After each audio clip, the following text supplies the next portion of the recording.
Welcome to Krishna technical पाठशाला। Dear students, हम लोग HPJE का जो पेपर हुआ था 13 तारीख को और फिर से एग्ज़ाम हुआ है हमारा 17 को। ओके, 17 फेब को भी हमारा एग्ज़ाम हुआ है। तो 17 फेब आज हम लोग जो क्वेश्चन कर रहे हैं वो 13 फेब और 17 फेब के क्वेश्चंस लेकर के आए हैं, जिसमें हमने सर्वेइंग के क्वेश्चंस को डियर स्टूडेंट सॉल्व करना है। और वही फिर मैं कहूँगा कि हमारा मेन मोटो क्या है, ABCD ऑप्शन टिक करना नहीं है। हमारा मेन मोटो है कि जो ऐसे क्वेश्चंस हैं जहाँ पे बहुत ज़्यादा एरिया को हम लोग क्या कर सकते हैं, कवर कर सकते हैं, उन क्वेश्चंस को हमने क्या करना है, साथ में सॉल्व करना है। ओके स्टूडेंट्स, तो फर्स्ट हम लोग क्वेश्चन देख रहे हैं। यहाँ पे हमारे पास पहला क्वेश्चन है, a ratio of the focal length, okay, a ratio of the focal length of objective to that of an eyepiece of telescope is called as the. Dear students, ये हमारा 10th-12th का question है, ठीक है। तो ये हमारे पास इसका आंसर आता है मैग्निफिकेशन। क्या आता है answer dear students? Magnification. Okay, ये डायरेक्ट स्टेटमेंट है, इसके ऊपर हम लोग बहुत ज़्यादा नहीं बताएंगे, सिंपल सा है magnification. Okay, ratio of the focal length of object to the eyepiece of telescope. Next question देखते हैं डियर स्टूडेंट्स। नेक्स्ट क्वेश्चन क्या है? नेक्स्ट क्वेश्चन देखिए, ये क्वेश्चन हमारा ट्रांसपोर्टेशन का है, गलती से हम लोगों ने इसमें लिख लिया है the main objective of a preliminary survey. तो डियर स्टूडेंट्स, हम लोगों ने जब हम लोग क्या करते हैं, ट्रांसपोर्टेशन पढ़ते हैं या फिर हम लोग एक टॉपिक पढ़ते हैं सर्वे ऑफ मतलब सर्वे ऑफ जो रोड होता है उसका जब हम लोग सर्वे करते हैं तो वहाँ पे 4 स्टेप्स आते हैं डियर स्टूडेंट्स। फर्स्ट जो होता है वो होता है मैप स्टडी। कौन सा होता है डियर स्टूडेंट्स? मैप स्टडी होता है। मैप स्टडी होता है डियर स्टूडेंट्स फर्स्ट पे। तो हम लोग सबसे पहले क्या करते हैं, मैप स्टडी करते हैं। सेकंड नंबर पे हम लोग क्या करते हैं, रिकंसेंस।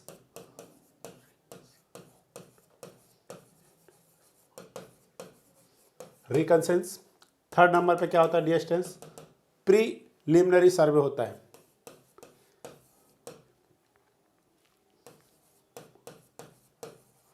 Preliminary survey. और फोर्थ वन होता है dear students detailed survey. Okay, details. तो जैसे जब भी हम लोग क्या करते हैं, सर्वे वर्क करते हैं, तो हमारे को वहाँ पे 4 स्टेप्स आते हैं। इन 4 स्टेप्स को हमने याद रखना है। एग्जाम में कभी कभी इनका ऑर्डर भी पूछा जाता है कि सबसे पहले हम लोग क्या करते हैं, उसके बाद में क्या करते हैं, उसके बाद में क्या करते हैं, उसके बाद में क्या करते हैं। तो इस क्वेश्चन को समझना बहुत इंपॉर्टेंट है डियर स्टूडेंट्स। तो पहले तो आपको ऑर्डर पता होना चाहिए। ये मैंने ऑर्डरली लिखा है आपको। सबसे पहले एज ए इंजीनियर हम लोग क्या करते हैं, मैप को स्टडी करते हैं। उसके बाद जब हम लोग मैप में देखते हैं कि कहाँ पे कौन कौन से इसमें क्या गिवन कर रखे हैं, फीचर्स गिवन कर रखे हैं, उसके बाद हम लोग रिकंसेंट सर्वे करते हैं। रिकंसेंट सर्वे का मतलब होता है कि सिंपली हम लोग विदाउट एनी इंस्ट्रूमेंट जैसे कि चेन, टेप, थर्डलाइट, टोटल स्टेशन, इन सब के बिन हम लोग क्या करते हैं, फील्ड में जाते हैं और जो जो फीचर्स हमारे को ऑलरेडी मैप में दे रखे होते हैं उनको हम लोग देखते हैं कि कौन सा फीचर्स कहाँ पे दे रखा है। और एक रफ सर्वे, जैसे कि फॉर एग्जांपल हमारे को लेंथ मेजरमेंट करना है। लेंथ मेजरमेंट करने के लिए हम लोग क्या करेंगे, by help of the pacing. जैसे हम लोग चल रहे हैं इस तरीके से चलते हैं तो उसकी हेल्प से हम लोग क्या करते हैं, मेजरमेंट करते हैं। या फिर हम लोग पता करते हैं कि यार यहाँ पे हमारे को ये वर्क करना है, यहाँ पे ये वर्क करना है, यहाँ पे ये वर्क करना है। इस तरीके का जो सर्वे आता है वो सारा किस में आता है डियर स्टूडेंट्स, वो रिकंसेंट सर्वे में हमारे पास आता है। उसके बाद होता है dear students preliminary survey. Preliminary सर्वे में हमारे पास यहाँ पे क्या होता है कि हम लोग यहाँ पे by help of the instruments हम लोग यहाँ पे क्या करते हैं, सर्वे वर्क करते हैं। जैसे कि आपका क्या होगा, लेवलिंग करना है, चेनिंग करना है, एंगल मेजरमेंट करना है, जितना भी वर्क है वो सारा हम लोग क्या करते हैं, यहाँ पे हम लोग प्रीलिमिनरी सर्वे में करते हैं। उसके बाद होता है डियर स्टूडेंट डिटेल सर्वे, जिसमें हम लोग DPR तैयार करते हैं। डिटेल प्रोजेक्ट रिपोर्ट हम लोग क्या करते हैं, तैयार करते हैं और इस रिपोर्ट को फाइनली हम लोग क्या करते हैं, सबमिट करते हैं जिस भी पर्टिकुलर डिपार्टमेंट के लिए सर्वे हो रहा होता है या जहाँ पे भी हमको लेकर के जाना होता है। फिर उसके बाद में आपको पता है सारा की चीज़ें हमारे को क्लियर होती हैं। फिर हम लोग उसको क्या करते हैं, एक्सिक्यूट करते हैं कि किस तरीके से हमने कौन से वर्क को पहले करना है। ये सारी चीज़ें हमको यहाँ से मिल जाती हैं, कितने लेबर की ज़रूरत है, कितने मटेरियल की ज़रूरत है, कितना कॉस्ट आएगा। तो उसी के बेसिस पे फंड क्या किए जाते हैं, रेज किए जाते हैं, एक मतलब कलेक्ट किए जाते हैं और फिर हम लोग क्या करते हैं, वहाँ पे वर्क करते हैं। तो डियर स्टूडेंट्स, यहाँ पे जो क्वेश्चन बना प्लीज़ रिमेंबर, इसका ऑर्डर आपने याद रखना है। फर्स्ट क्या होगा, मैप स्टडी, देन रिकंसेंस, प्रीलिमिनरी और डिटेल सर्वे। अब हम लोग आते हैं अपने क्वेश्चन पे। क्वेश्चन क्या कह रहा है डियर स्टूडेंट्स? क्वेश्चन में जब हम लोग देख रहे हैं, क्वेश्चन में हमारे पास the main object of a preliminary survey. Preliminary survey का मेन ऑब्जेक्ट क्या है, to collect the necessary physical information and details of topography, drainage and soil properties yes, to estimate cost of alternative alignments okay, to finalise the best alignment yes, all of these. तो इसका जो सही answer है dear students वो हमारे पास आएगा D option. कौन सा ऑप्शन आएगा डियर स्टूडेंट्स? यहाँ पे जो करेक्ट आंसर है हमारे पास वो है हमारे पास डी ऑप्शन, ठीक है ना। तो जो हमारे पास प्रीलिमिनरी सर्वे में हम लोग ये सारे वर्क क्या करते हैं, वहाँ पे वर्क करते हैं। ओके, नेक्स्ट क्वेश्चन पे देखते हैं। ओके स्टूडेंट, ये क्वेश्चन हमारे पास किसका है? ये क्वेश्चन बहुत important, very very important dear students. ये क्वेश्चन हमारे पास गेट में 1 मार्क्स का क्वेश्चन पूछा गया है। गेट में 1 मार्क्स क्वेश्चन पूछा गया है। और ये जो हमारे पास ईएससी का एग्जाम होता है, इंजीनियरिंग सर्विस एग्जामिनेशन, काफ़ी बार इस तरीके के क्वेश्चंस वहाँ पे हमको देखने को मिले हैं। जेईई एसडीओ में ये रिपीटेड क्वेश्चन है, ये बहुत रिपीटेड क्वेश्चन है और बहुत अच्छा क्वेश्चन है। सिंपल कैलकुलेशन है, simple calculation dear student. Please इसको आपने ध्यान से सुनना है और ध्यान से हमको इसको समझना है। बहुत सिंपल सा क्वेश्चन है। क्वेश्चन को पहले हम लोग ध्यान से पढ़ते हैं। A level instrument at a height of 1.50 metre, मतलब आपको क्या दे दिया? हाइट ऑफ इंस्ट्रूमेंट गिवन कर रखा है। फर्स्ट आपको क्या गिवन किया? हाइट ऑफ इंस्ट्रूमेंट, वो कितना दे रखा है distance? A level instrument at a height of 1.5 metre has been placed at a station having RL, मतलब नॉन RL जो है, नॉन RL आपको दिया डिस्टेंस, वो हमारे को दिया 112.500 मीटर। ओके, और हाइट ऑफ इंस्ट्रूमेंट्स, मतलब हम लोग इसको कह सकते हैं, हाइट ऑफ इंस्ट्रूमेंट नहीं कहेंगे इसको, हम लोग क्या कहेंगे? सॉरी,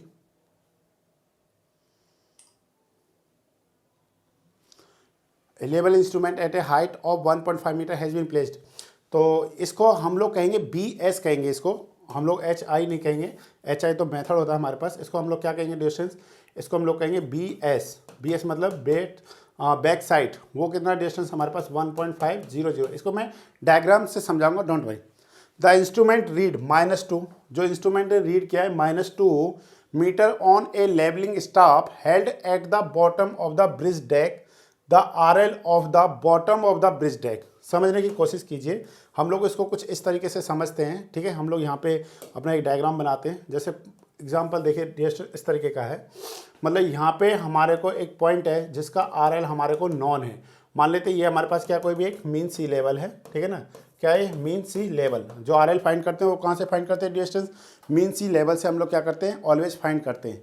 मीन सी लेवल से जो ये पॉइंट है, जो ग्राउंड है, ये क्या डिस्टेंस हमारे पास? ग्राउंड है। ओके, इस ग्राउंड का इस पॉइंट, ये हमारे को इस पॉइंट का RL नॉन है, तो ये हमारे पास कितना दे रखा डिस्टेंस? ये दे रखा 112.500 मीटर दे रखा है। और इसको हम लोग क्या बोलते हैं? Bench mark.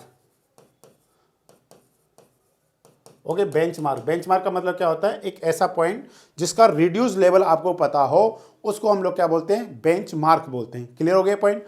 जिस पॉइंट का RL आपको क्लियर मतलब पता हो, उसको हम लोग क्या बोलते हैं? बेंच मार्क बोलते हैं। अब डियर स्टूडेंट्स, यहाँ पे हमने अपने इंस्ट्रूमेंट को रखा हुआ है। जब हमने अपने इंस्ट्रूमेंट को रखा हुआ है तो वो यहाँ पे इस तरीके का रखा हुआ है, और उसका जो हाइट है, वो हमारे पास जो हाइट दे रखा है डियर स्टूडेंट्स, वो हमारे को कितना दे रखा है? वो हमारे को दे रखा है यहाँ पे 1.50 मीटर। कितना है? 1.50 मीटर। ओके स्टूडेंट्स, अब हम लोगों ने क्या किया है? एक हमारे पास क्या है? ब्रिज डेक है। हम लोग इस तरीके से देख रहे हैं, यहाँ पे एक इस तरीके का ब्रिज डेक है, समझ रहे हैं? ब्रिज का एक पार्ट है यहाँ पे। जब हम लोग अपने स्टाफ को यहाँ पे रखते हैं, तो लेवलिंग स्टाफ को जब आप यहाँ पे रखते हैं, तो जब आपने इंस्ट्रूमेंट को इस तरीके से रखा हुआ है, ठीक है ना, तो यहाँ से आप क्या कर रहे हैं? इसका एक रीडिंग ले रहे हैं। तो ये जो रीडिंग आती है, ये वाली रीडिंग कितना आता है डिस्टेंस? 2 मीटर आता है। कितना आता है डिस्टेंस? 2 मीटर आता है। अब आपसे उन्होंने क्या पूछा है? आपसे उन्होंने पूछा है कि भाई इस पॉइंट का हमको RL बताइए, इसका RL क्या होगा। तो सिंपली आप बता सकते हैं कि नहीं बता सकते? जब भी इस तरीके के क्वेश्चंस आते हैं तो ओनली हमने क्या करना होता है? वैल्यूज को ऐड करना होता है। अब RL का मतलब क्या हुआ? इस पॉइंट का RL का मतलब क्या हुआ डिस्टेंस? ये वाला आपसे डिस्टेंस पूछा गया है।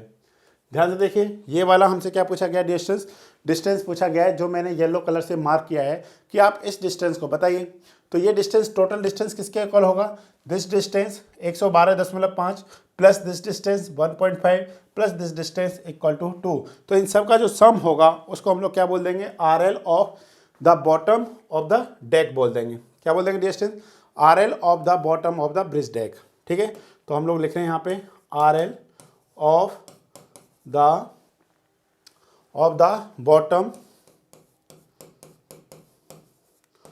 Bottom of the bridge deck. क्या होगा बताइए स्टूडेंट्स। इस तरीके का जब भी क्वेश्चन बनेगा प्लीज़ आपने इस तरीके के क्वेश्चंस को ध्यान रखना है। तो ये हमारे पास इन तीनों वैल्यूज़ को आप क्या कर दीजिए, ऐड कर दीजिए, जो आपको वैल्यूज़ गिवन कर रखी हैं। ये हो जाएगा 112.5, ठीक है, 112.5 प्लस कितना हो जाएगा डिस्टेंस 1.5 प्लस कितना हो जाएगा डिस्टेंस 2। तो जब आप इसको सॉल्व करेंगे तो फाइनली आपको रिजल्ट कितना मिलेगा, देखिए 112 और 1.5 कितना हो जाएगा 114 प्लस 2 116 हो जाएगा, 1160 मीटर आपके पास आंसर आ जाएगा। डिस्टेंस ये हमारे पास गेट में क्वेश्चन पूछा गया है, सिंपल सा। जिस स्टूडेंट्स ने गेट के 1 मार्क्स क्वेश्चन सॉल्व किए होंगे वो तो देख करके ही क्या कर देगा, टिक कर देगा, उसको तो सॉल्व करने की क्या नहीं थी, ज़रूरत भी नहीं थी। अब आपके मन में आ रहा होगा सर और ऐसे और कैसे कैसे क्वेश्चन बन सकते हैं। डिस्टेंस यहाँ पे इन्होंने क्या गिवन कर रखा था, यहाँ पे इन्होंने गिवन कर रखा था कि आपको किस पे, जो हमने इंस्ट्रूमेंट को द इंस्ट्रूमेंट रीड -0 जो हमने रखा है -2.00 metre on a levelling staff held at a bottom of the bridge, ठीक है ना, डेक, ब्रिज डेक। डिस्टेंस इसकी जगह क्या आ जाएगा आपके पास, यहाँ पे क्वेश्चन आएगा, जब क्वेश्चन दूसरा चेंज करके वो लोग जब क्वेश्चन देंगे तो यहाँ पे दे रखा होगा सीलिंग ऑफ, जो मतलब क्या है, सीलिंग ऑफ रूफ, मतलब जो रूफ का दे रखा होगा, मतलब जो छत है वहाँ पे आपने क्या रखना है, इंस्ट्रूमेंट को स्टाफ को रखना है। अब आप कैसे रखेंगे, थोड़ा सा समझने की कोशिश कीजिए। हम लोग क्या कर रहे हैं यहाँ पे, थोड़ा सा समझने की अगर हम लोग कोशिश करें तो वो कुछ इस तरीके का है। मान लेते हैं कि यहाँ पे हमने इस तरीके से स्टाफ को रखा है, ठीक है, ये हमारे पास क्या है, कोई भी, ये क्या हमारे पास डिस्टेंस ग्राउंड लेवल है। मान लेते हैं ये हमारे पास क्या दे रखा है, छत दे रखा है, सीलिंग दे रखा है। तो ये जो इंस्ट्रूमेंट होगा ये तो सिर्फ इतने ही हाइट को क्या करेगा, मेजरमेंट करेगा। अब आपको बताना कि इसका RL क्या होगा, तो हम लोग क्या करते हैं, इन्वर्टेड कर देते हैं अपने स्टाफ को, क्या कर देते हैं डिस्टेंस, इन्वर्टेड कर देते हैं। इन्वर्टेड का मतलब क्या होता है, हम लोग जब अगर आप ग्राउंड पे सर्वे करते हैं तो आप खुद बताइए 0 मार्क कहाँ पे होता है, बॉटम पे 0 मार्क होता है। इस तरीके से आप रीडिंग लेते हैं, ये सर नो, ये क्या हो गया 0, 0.5, 1, 2, 3, 4 इस तरीके से जाता है हमारा स्टाफ। बट जब हम लोग इस तरीके का क्वेश्चन सॉल्व करते हैं, जब ब्रिज डेक का है या रूफ का है, सीलिंग का है, तो उस केस में जो स्टाफ को हम लोग क्या करते हैं, इन्वर्टेड, ठीक है, इन्वर्टेड स्टाफ का मतलब है कि वो रीडिंग क्या करेगा, हमको नेगेटिव में प्रोवाइड करता है। इसका मतलब यहाँ पे हो गया 0, यहाँ पे हो गया 0.5, 1, 1.5 और ये जैसे हमारे पास हो गया 2, ठीक है ना, इस तरीके से। तो ये 2 है, इसको हमने क्या लेना है, नेगेटिव में लेना है। रीज़न इन्वर्टेड स्टाफ है इसलिए। तो अब यहाँ पे अगर आपसे पूछा जाए तो बता सकते हैं आप कैसे, कि जो इतना जो MSL से ये जो वैल्यू है इसको हमने क्या बोल दिया, इसको हमने बोल दिया RL, रिड्यूस लेवल। ये ऑलरेडी हमको हाइट देगा और इस हाइट को अगर मैं ऐड कर दूंगा तो मैं इस पॉइंट का बता सकता हूँ कि यहाँ पे RL क्या रहा होगा। और कैसे क्वेश्चन बन सकते हैं स्टूडेंट, और देखिए बहुत सारे ये टॉपिक बहुत रिपीटेड टॉपिक है। अब आपको क्या करेगा, कभी कभी क्या करेगा, वो आपको यहाँ का RL देगा कि देखिए यहाँ का RL तो हमारे पास ये है, बताइए इस पॉइंट का RL क्या होगा। तो उस केस में आप क्या करेंगे डिस्टेंस बताओ। उस केस में हम लोग कहेंगे, ये मान लेते हैं ये RL हो गया 1, ये RL हो गया 2। तो अगर आपको RL 1 पता करना है किसकी हेल्प से, RL 2 की हेल्प से, तो हम लोग कहेंगे RL 2 माइनस दिस हाइट जो हमारे पास ये हाइट दे रखा है, मान लेते हैं ये हाइट है x और ये हाइट है हमारे पास कितना y, ठीक है ना। ये हाइट, सॉरी इस पॉइंट का नहीं दे रखा होगा, ये तो मीन सी लेवल है, ठीक है ना, ये तो क्या है, मीन सी लेवल है। इस पॉइंट का यहाँ पे दे रखा होगा RL1, तो RL1 इक्वल टू कितना हो जाएगा, RL2 minus x minus y। इस तरीके से आप क्या कर सकते हैं, क्वेश्चन को फाइंड कर सकते हैं। इससे टफ क्वेश्चन कोई नहीं आएगा, क्योंकि जितने भी क्वेश्चन थे वो सारे क्वेश्चन का मैंने आपको यहाँ पे क्या कर दिया, समरी बता दिया कि जब भी इस तरीके के क्वेश्चंस आएंगे तो उन क्वेश्चंस को हम लोग कुछ इस तरीके से क्या करेंगे, सॉल्व करेंगे। बिल्कुल सिंपल क्वेश्चन है जिसको सिंपल क्वेश्चन बोलते हैं, ठीक है ना। जब भी इन्वर्टेड स्टाफ के क्वेश्चन गेट में आ जाते हैं, गेट का स्टूडेंट्स तो फूला नहीं समाता अपने आप को, उसको लगता है वाह वाह वाह क्या मज़ा आ गया आज तो, ठीक है ना। तो ऐसे क्वेश्चन को इजीली क्या कर देता है, सॉल्व कर देता है। और कभी कभी तो 2 नंबर का आ जाता है, समझ रहे हैं आप, फिर आप उसकी खुशियों को नहीं समझ सकते। नेक्स्ट क्वेश्चन देख रहे हैं डिस्टेंस। नेक्स्ट क्वेश्चन है, ये थोड़ा सा हमको क्वेश्चन दे रखा है, the declination of the star is 20 degree. क्या दे रखा है distance, declination, okay, declination of star कितना देगा distance, 20 degree at A latitude. और आपको जो लैटिट्यूड गिवन करके दिया है डिस्टेंस, वो कितना दिया हमारे को, वो है हमारे पास 40 degree north. The zenith distance at the upper culmination, ठीक है,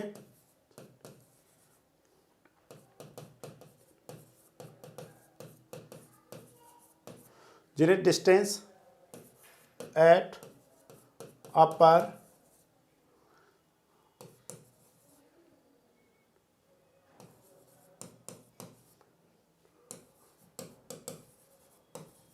तो इसमें डियर स्टूडेंट सिंपली आपने क्या करना है, इसमें हमारे पास क्या है, जो लैटिट्यूड है वो डिक्लिनेशन ऑफ स्टार से क्या है ज़्यादा है, तो इस केस में जो डिस्टेंस हमारे पास आएगा डियर स्टूडेंट, उस केस में हम लोग कर देंगे लैटिट्यूड, ठीक है, लैटिट्यूड माइनस, माइनस किसको कर देंगे dear student, declination of star को, डिक्लिनेशन ऑफ स्टार करेंगे हम लोग। तो यहाँ से हमारे पास वैल्यू है 40 डिग्री माइनस 20 डिग्री, तो फाइनल जो हमारे पास आंसर आएगा वो 20 डिग्री आएगा। डियर स्टूडेंट्स, ये फील्ड एस्ट्रोनॉमी का क्वेश्चन है। किसका क्वेश्चन है? फील्ड एस्ट्रोनॉमी का क्वेश्चन है, जो बहुत सारे जेईई के एग्जाम में नहीं दे रखा होता है, ओनली गेट में या फिर किसी स्पेसिफाइड टॉपिक जैसे कि यूपीपीएससी में ये इस तरीके के क्वेश्चंस बनते हैं, ठीक है। बट यहाँ पे ये क्वेश्चन दे रखा है तो हमको आपने बता दिया है।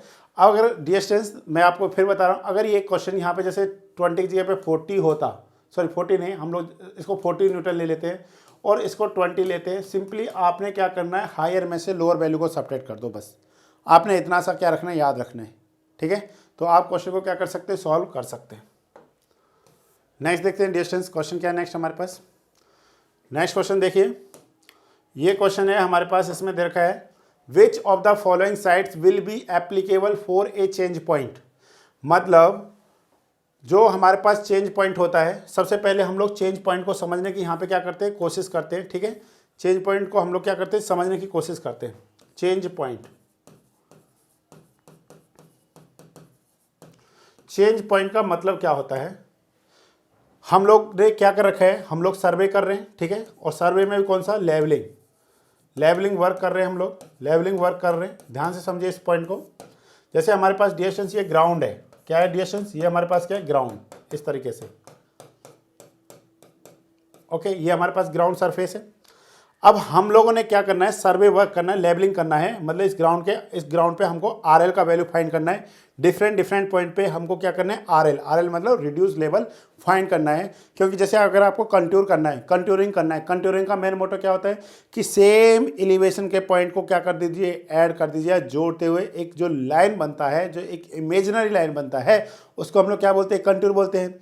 या आपको कोई भी मतलब ग्राउंड है, उसको क्या करना है, लेवल करना है। तो लेवल करने के लिए क्या करेंगे, आपको डिफरेंट पॉइंट पे जाकर के आरएल फाइंड करने पड़ेंगे, तभी तो आप कह पाएंगे कि यहाँ पे हमको कटिंग करना चाहिए, यहाँ पे हमको फिलिंग करना चाहिए, तभी तो आप किसी भी ग्राउंड को क्या कर पाएंगे, लेवल कर पाएंगे ना।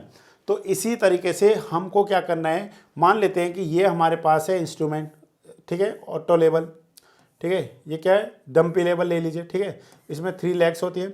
यहाँ पे हमने क्या रखा हुआ है, अपने इंस्ट्रूमेंट को रखा हुआ है, ठीक है। तो डियर स्टूडेंट्स मान लेते हैं हम लोग फर्स्ट जो रीडिंग लेते हैं वो उस जगह पे रीडिंग लेते हैं जिस पॉइंट का आरएल हमको पहले से क्या होता है, नॉन होता है। समझे मेरी बात? जिस पॉइंट का आरएल पहले से नॉन होता है उसको हम लोग क्या बोलते हैं, बेंचमार्क बोलते हैं। ओके, अभी हमने लास्ट पॉइंट में भी डिस्कस किया था इसको, बेंचमार्क, ठीक है। क्या हमारे पास कितने तरह के बेंचमार्क होते हैं डिस्टेंस, हमारे पास 4 टाइप्स के बेंचमार्क होते हैं। एक होता है हमारे पास जीटीएस बेंचमार्क होता है, दूसरा हमारे पास होता है परमानेंट बेंचमार्क होता है, थर्ड नंबर पे जो होता है वो आर्बिट्री बेंचमार्क होता है, और फोर्थ नंबर पे जो होता है वो टेम्पररी बेंचमार्क होता है।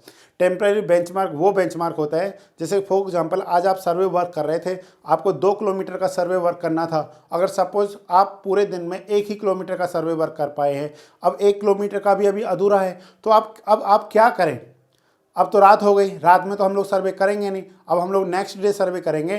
तो जो आज हमने जहाँ पे वर्क को कंप्लीट किया है, तो नेक्स्ट डे हम लोग क्या करते हैं, नेक्स्ट डे हम लोग उसी पॉइंट से सर्वे करना स्टार्ट कर देते हैं जिस पॉइंट पे हमने अपने वर्क को क्या किया था, कंप्लीट किया था। तो उस पॉइंट का जो आरएल होगा उसी को हम लोग क्या मान लेते हैं, टेम्पररी बेंचमार्क मान लेते हैं। क्या मानते हैं डिस्टेंस, टेम्पररी बेंचमार्क हम लोग क्या करके चलते हैं, कंसीडर करके चलते हैं। सेकंड नंबर पे जो नेक्स्ट है हमारे पास वो है आर्बिट्री बेंचमार्क। फॉर एग्जांपल मेरे को इस रूम का क्या करना है, सर्वे करना है। अब मेरे पास कोई भी परमानेंट पॉइंट नहीं है कि इसका इतना मतलब आरएल है, तो मैं अपनी मर्जी से इस एक पॉइंट को रेफरेंस मान लूँगा कि इस पॉइंट के रिस्पेक्ट में हम लोग इस पूरे रूम का क्या करने वाले हैं, सर्वे करने वाले हैं। तो इस टाइप का जो बेंच मार्क होगा उसको हम लोग क्या कहेंगे, आर्बिट्री बेंच मार्क कहेंगे। डियर स्टूडेंट्स, नेक्स्ट है हमारे पास परमानेंट बेंच मार्क। जो परमानेंट बेंच मार्क होते हैं, इन बेंच मार्कों में हम लोग क्या करते हैं, ये फिक्स्ड होते हैं। जैसे कि गवर्नमेंटल बिल्डिंग्स होती हैं, कोई कैनाल है, ब्रिज है, इस तरीके के जो होते हैं उसको हम लोग क्या बोलते हैं, परमानेंट बेंच मार्क बोलते हैं। ओके, और इस तरीके का हमारे पास हो गया। तो अब हम लोग क्या कर रहे हैं कि डियर स्टूडेंट्स, इस पॉइंट का हमको बेंचमार्क आरएल पता है, इसलिए हमने बोल दिया इसको बेंचमार्क। तो डियर स्टूडेंट्स, हम लोग जो फर्स्ट रीडिंग लेंगे वो उस पॉइंट पे लेंगे जहाँ पे हमको आरएल नॉन है। तो आरएल इस पॉइंट का नॉन है, तो हम लोग क्या करेंगे, फर्स्ट रीडिंग हम लोग यहाँ पे कंसिडर कर रहे हैं। ठीक है, ये हमारे पास क्या हो गया, स्टॉप हो गया, और हमने यहाँ पे एक फर्स्ट रीडिंग को कंसीडर कर लिया।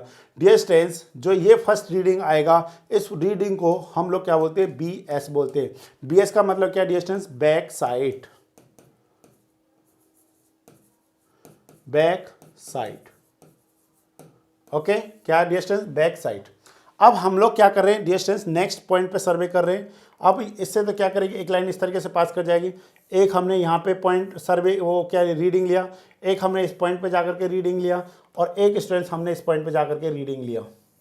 ठीक है, और अब हम लोग क्या कर रहे हैं, यहाँ पे जो रीडिंग ली हमने, इसको डिस्टेंस हम बोलते हैं आई एस, इस रीडिंग को भी हम लोग बोलते हैं आई एस। अब इस रीडिंग को मैं क्या बोलूँ डिस्टेंस, ये रीडिंग डिपेंड करता है इस इंस्ट्रूमेंट पे।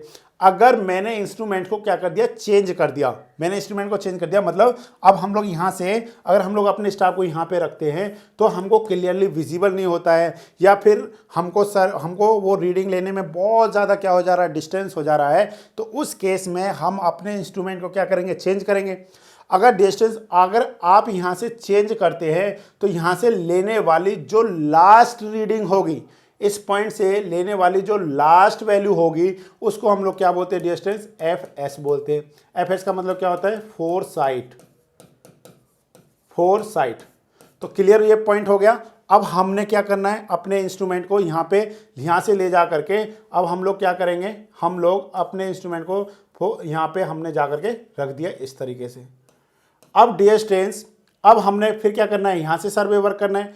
तो बताइए, मैं रीडिंग इसके लूँगा दोबारा से, मतलब मैंने रीडिंग इस लेवल इस पॉइंट पे लेना है। पहले जब मैंने अपने इंस्ट्रूमेंट को क्या कर दिया, चेंज कर दिया, चेंज करने के बाद जब मैं अपने इंस्ट्रूमेंट को इस पॉइंट पे लेकर के आता हूँ, तो बताइए जो मैं फर्स्ट रीडिंग लूँगा वो इस पॉइंट वाला लूँगा या इस पॉइंट का लूँगा। तो आपने ध्यान देना है कि जब भी आप क्या करें, जब भी आप अपने इंस्ट्रूमेंट को चेंज करते हैं तो आपने ये बात ध्यान रखना है कि हमेशा ऐसे पॉइंट पे फर्स्ट रीडिंग ली जाएगी जिसका आरएल आपको पहले से क्या हो, नॉन हो। तो डियर स्टूडेंट्स, हम लोग क्या करेंगे, इस पॉइंट पे क्या लेंगे, रीडिंग लेंगे, और वो हमारे पास क्या कहलाएगी, बी एस कहलाएगी। अब ज़रूरी नहीं है, अब ऐसा नहीं है कि एफ एस इक्वल टू क्या होगा, बी एस होगा। F S equal to B S तो तब होता जब मैं यहाँ से ले रहा होता। अब क्या पता ये इस तरीके का हो या फिर ये इस तरीके का हो, ग्राउंड, मतलब ये ग्राउंड इस तरीके का है, या फिर हमारे पास ग्राउंड इस तरीके का है, तो ये कभी भी एक दूसरे के कभी भी इक्वल नहीं रही होती हैं। ठीक है ना। तो इस तरीके से यहाँ पे जो रीडिंग ली जाएगी उस रीडिंग को हम लोग क्या बोलेंगे डिस्टेंस, बैक साइड रीडिंग बोलेंगे। इस पॉइंट से, इस स्टेशन से अगर ए पॉइंट पे जो स्टेशन है, जब हम लोग यहाँ से लास्ट रीडिंग लेते हैं तो उसको हम लोग क्या कहेंगे, फोर साइड रीडिंग कहेंगे। और जब इस पॉइंट पे जा करके, बी पॉइंट पे जा करके जब हम लोग रीडिंग लेंगे इस पॉइंट का, तो उस रीडिंग को हम लोग क्या कहेंगे, बैक साइड रीडिंग कहेंगे। तो ये क्लियर हो गया आपको। अब आपको क्लियर हो जाना चाहिए कि बी एस क्या होता है, यस और नो। बी एस क्या होता है, बी एस क्या होता है डियर स्टूडेंट्स, बी एस का मतलब हो गया back side, back side. F S का मतलब क्या होता है dear students, fore side. Okay. I S का मतलब क्या होता है डियर स्टूडेंट्स, इंटरमीडिएट साइट होता है। ओके। और चेंज पॉइंट आपको क्लियर हो गया। अब हम लोग इसको क्या कहेंगे, चेंज पॉइंट, मतलब आफ्टर मतलब क्या है, फोर्थ पॉइंट क्या हो गया, चेंज पॉइंट हो गया। जैसे यहाँ पे क्या है, first reading, second, third, fourth, तो हम लोग कहेंगे फोर्थ जो पॉइंट होगा या फोर्थ रीडिंग होगा, ये हमारे पास क्या हो जाएगा डिस्टेंस, ये हो जाएगा हमारे पास चेंज पॉइंट। क्या हो जाएगा डिस्टेंस, ये चेंज पॉइंट। तो बताइए चेंज पॉइंट में क्या कहीं पे भी इंटरमीडिएट की साइड की कोई भी बात हुई है, नहीं हुई। इंटरमीडिएट साइड का कोई बात होता है क्या? नहीं होता है। इसलिए जो भी चेंज पॉइंट होगा उसमें जो भी बात होगी वो किसके रिस्पेक्ट में बात हो रही होगी? Back side and four side के रिस्पेक्ट में बात हो रही होगी। क्लियर हो गया पॉइंट? आई थिंक आपको थोड़ा सा क्या हुआ, क्लियर हुआ होगा। एक दो पॉइंट और मैं आपको बता देता हूँ। जैसा कि आपको पता ही है, हम लोग कुछ कुछ पॉइंटों को एक्स्ट्रा पढ़ते हैं जो हमारे लिए क्या होते हैं, बहुत हेल्पफुल रहते हैं आने वाले एग्जाम्स के लिए। ठीक है स्टूडेंट्स, तो वो हम लोग यहाँ पे देख लेते हैं। डियर स्टूडेंट्स, हमारे पास दो मेथड होते हैं। कौन कौन से दो मेथड होते हैं? एक मेथड होता है हमारे पास rise and fall method. Yes और नो? कौन सा मेथड है dear students? Rise and fall method. Second हमारे पास एक मेथड होता है डियर स्टूडेंट्स HI मेथड। कौन सा method dear students? HI method, height of instrument method. कौन सा method dear students? Height of instrument method. ध्यान से समझना, जब भी हमारे को किसी भी पॉइंट पे क्या पता करना, RL पता करना है। जैसे क्वेश्चन में आपको क्या गिवन करके दिया, एक आपको RL का वैल्यू दे दिया, एक आपको BS दे दिया। अब आपसे पूछा जाए कि बताइए इस पॉइंट का RL क्या है। इस पॉइंट का मतलब ये हमारे पास हो गया A पॉइंट, ये हो गया हमारे पास B पॉइंट। आपसे पूछा है RLB कि RLB का वैल्यू बताइए, और आपको क्वेश्चन में क्या क्या गिवन कर रखा है? RLA गिवन कर रखा है, मान लेते हैं 100 मीटर। आपको क्या गिवन कर रखा है? अगर इस पॉइंट पे अगर आप क्या लेते हैं, रीडिंग लेते हैं, तो ये ऑलरेडी नॉन होगा, मतलब आपको BS दे रखा है, मान लेते हैं 2.5 मीटर। और इस पॉइंट का ये वैल्यू दे रखा है FS, कितना डिस्टेंस, मान लेते हैं 2 मीटर। तो बताइए RLB क्या होगा? इस तरीके से अगर आपके एग्जाम में क्वेश्चन आए तो आप कैसे सॉल्व करेंगे डिस्टेंस? प्लीज़ इस क्वेश्चन को आप ध्यान से समझिए। अगर इस क्वेश्चन को समझ गए ना तो आप समझ लेना बहुत सारी चीज़ों को समझ जाएंगे। जब भी इस तरीके के क्वेश्चंस आए डिस्टेंस, तो आपने कौन से मेथड को यूज़ करना है? राइज एंड फॉल्स मेथड को यूज़ करना है या HI मेथड को यूज़ करना है? प्लीज़ आप ध्यान देना, आपने HI मेथड को क्या करना है? यूज़ करना है। HI मेथड क्या है? HI मेथड का मतलब है HI इक्वल टू है हमारे पास RL ऑफ बेंचमार्क, ठीक है ना, बेंचमार्क प्लस क्या होगा डिस्टेंस, प्लस हो जाएगा BS। ये देखिए ध्यान से, HI height of instrument equal to RL of benchmark plus BS, क्योंकि बेंचमार्क का मतलब हो गया जिस पॉइंट का आपको RL नोन है। जिस पॉइंट का RL नोन होगा उसी पे तो आप क्या करेंगे, रीडिंग लेंगे ना, उसको हम लोग क्या बोलते हैं? BS, मतलब बैक साइड बोलते हैं। अब डिस्टेंस आपको पता करना है RL at any point, RL at any point. अगर आपको क्या करना है, फाइंड करना है, किसी भी पॉइंट पे फाइंड करना है, जो भी आपने क्या किया, सर्वे वर्क किया है, तो प्लीज़ ये मैं आपको बता रहा हूँ बहुत हेल्पफुल फार्मूला है। अगर आपको ये फार्मूला याद है तो आपके बहुत सारे क्वेश्चंस क्या हो जाएंगे, सॉल्व हो जाएंगे। RL at any point equal to हम लिखेंगे HI minus staff reading at that point. Distance मैं आपको बोल रहा हूँ ये बहुत ही इंपॉर्टेंट फॉर्मूला है। RL at any point equal to HI minus staff reading at that point, मतलब जो भी स्टाफ रीडिंग होगी। अब स्टूडेंट्स क्या करते हैं, बहुत सारे बुकों में क्या लिखा हुआ है, यहाँ पे FS लिखा है या IS लिखा है। आपने ये सब छोड़िए, हमने क्या करना है, पॉइंट को चेंज नहीं करना है बस। मतलब फॉर एग्जाम्पल अगर मैंने यहाँ पे क्या किया, कहाँ पे वो क्वेश्चन जो अभी हम लोग बता रहे थे, ठीक है, सपोज कि हमने इंस्ट्रूमेंट को चेंज नहीं किया, यहाँ पे है। अगर आपसे पूछे कि बताइए B पॉइंट पर RL क्या होगा, या आपसे पूछे कि बताइए C पॉइंट पर RL क्या होगा, या आपको पूछे कि D पॉइंट पे RL क्या होगा, तो आपने क्या करना है डिस्टेंस? सिंपल सा, आपने इस फॉर्मूले को यूज करना है। RL एट एनी पॉइंट, मान लेते हैं RL आपको किस पॉइंट पे पता करना है? D पॉइंट पे पता करना है। तो आप क्या कहेंगे, RL at D equal to HI, HI equal to किसके distance? RL plus this value, जो भी यहाँ का RL है प्लस दिस वैल्यू, ये किसके इक्वल हो जाएगा? HI minus staff reading at that point. तो स्टाफ रीडिंग कौन से पॉइंट का डिस्टेंस? D पॉइंट पे जो ये रिजल्ट आएगा, जो ये वैल्यू है, उस वैल्यू को हम लोग क्या कर देंगे? सबट्रैक्ट कर देंगे। जैसे कि देखिए, अगर आपको B पॉइंट पे पूछा है तो हम लोग क्या कर रहे हैं, यहाँ पे हम लोग लिख रहे हैं यहाँ पे RL एट पॉइंट B। ओके, RL एट पॉइंट B की बात कर रहे हैं आप। देखिए B पे पूछा आपको, तो हम लोग क्या कहेंगे? HI minus staff reading okay students, next question देखते हैं अब हम लोग अपना। तो ये हमारे पास क्वेश्चन क्लियर हो गया। इसमें बहुत सारे पॉइंट्स हमने पढ़ने की कोशिश की और मुझे लगता है कि जितने भी हमारे पास जेई में क्वेश्चंस आते हैं वो हमारे क्वेश्चन सॉल्व हो जाएंगे। नेक्स्ट क्वेश्चन पे आते हैं हम लोग डियर स्टूडेंट्स, क्वेश्चन नंबर 69। और ये क्वेश्चन भी अपने आप में क्या है, थोड़ा सा इम्पोर्टेंट है। प्लीज़ इसको थोड़ा सा आप क्या कीजिए, फोकस कीजिए, ध्यान से पढ़िए। क्वेश्चन में क्या है, for setting out right angles the instrument used is. Setting out right angle का मतलब है 90 एंगल क्या करने के लिए, मेजर करने के लिए आप किस इंस्ट्रूमेंट का क्या करेंगे, यूज करेंगे।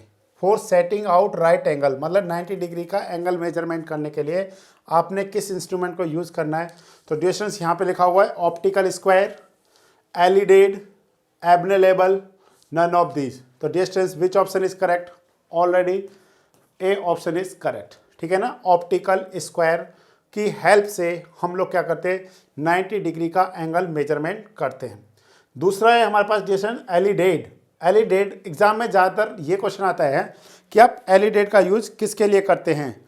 तो डिस्टेंस एलिडेड का जो हम लोग यूज करते हैं वो प्लेन टेबल सर्वे में करते हैं। किस में करते हैं, प्लेन टेबल सर्वे में हम लोग क्या करते हैं, इसका यूज करते हैं। ये एक इंस्ट्रूमेंट होता है एलिडेड, ठीक है ना। टेलीस्कोपिक एलिडेड होता है, ये क्या करने के लिए, लाइन साइड करने के लिए, ठीक है, ओरिएंटेशन करने के लिए हम लोग क्या करते हैं, एलिडेड का यूज करते हैं, ठीक है ना, इंस्ट्रूमेंट है। नेक्स्ट है डिस्टेंस एबनेलेबल। एबनेलेबल किसके लिए होता है, ये स्लोप फाइंड करने के लिए हम लोग क्या करते हैं, एबनेलेबल का क्या किया जाता है, यूज किया जाता है। किसका यूज किया जाता है, एबनेलेबल का यूज किया जाता है। ओके, तो नेक्स्ट है हमारे पास डी, नन ऑफ दीज। तो ये सारे पॉइंट्स क्लियर हो गए। बट डियर स्टूडेंट्स, कुछ हमारे पास और भी इंस्ट्रूमेंट हैं जिनको हम थोड़ा सा यहाँ पे क्या करना चाहते हैं, समझना चाहते हैं। प्लीज़ आप इन पे थोड़ा सा क्या करिए, फोकस करिए। तो यहाँ से आपको कुछ पॉइंट्स क्या होंगे और अच्छे से क्लियर हो जाएंगे। तो देखते हैं क्या पॉइंट्स हैं। Approximate methods are commonly used in reconnaissance survey for the measurement of the horizontal distance. तो क्लियर हो गया। रिकनसेंस अभी मैंने आपको बताया था। रिकनसेंस का सिंपल सा मतलब क्या होता है कि जहाँ पे हम लोग क्या करते हैं, नॉर्मली जैसे कि आप जब क्रिकेट के मैदान में जाते हैं, गेम खेलते हैं, तो पिच का जैसे डिस्टेंस क्या करते हैं, मेजरमेंट करते हैं। तो आपने देखा होगा कि इस तरीके से हम लोग चल करके क्या कर लेते हैं, पता कर लेते हैं ये कितने गज का है, यस और नो। सिंपली जैसे बोलते हैं 22 गज जितना भी है। तो कुछ ऐसे इंस्ट्रूमेंट हैं जिनको हमने यूज़ करना है। तो डिस्टेंस ये एग्ज़ाम में काफ़ी बार पूछा गया है। पेसिंग नहीं पूछा गया है, हमसे पूछा गया है कि average length of the pacing. Average length of pacing का सिंपल सा मतलब है, समझने की थोड़ी सी अगर आप कोशिश करें कि जैसे ये बंदा है, ठीक है, इस तरीके का। अब इसके जो पैर हैं, मतलब जो पैर है इस तरीके का, ठीक है,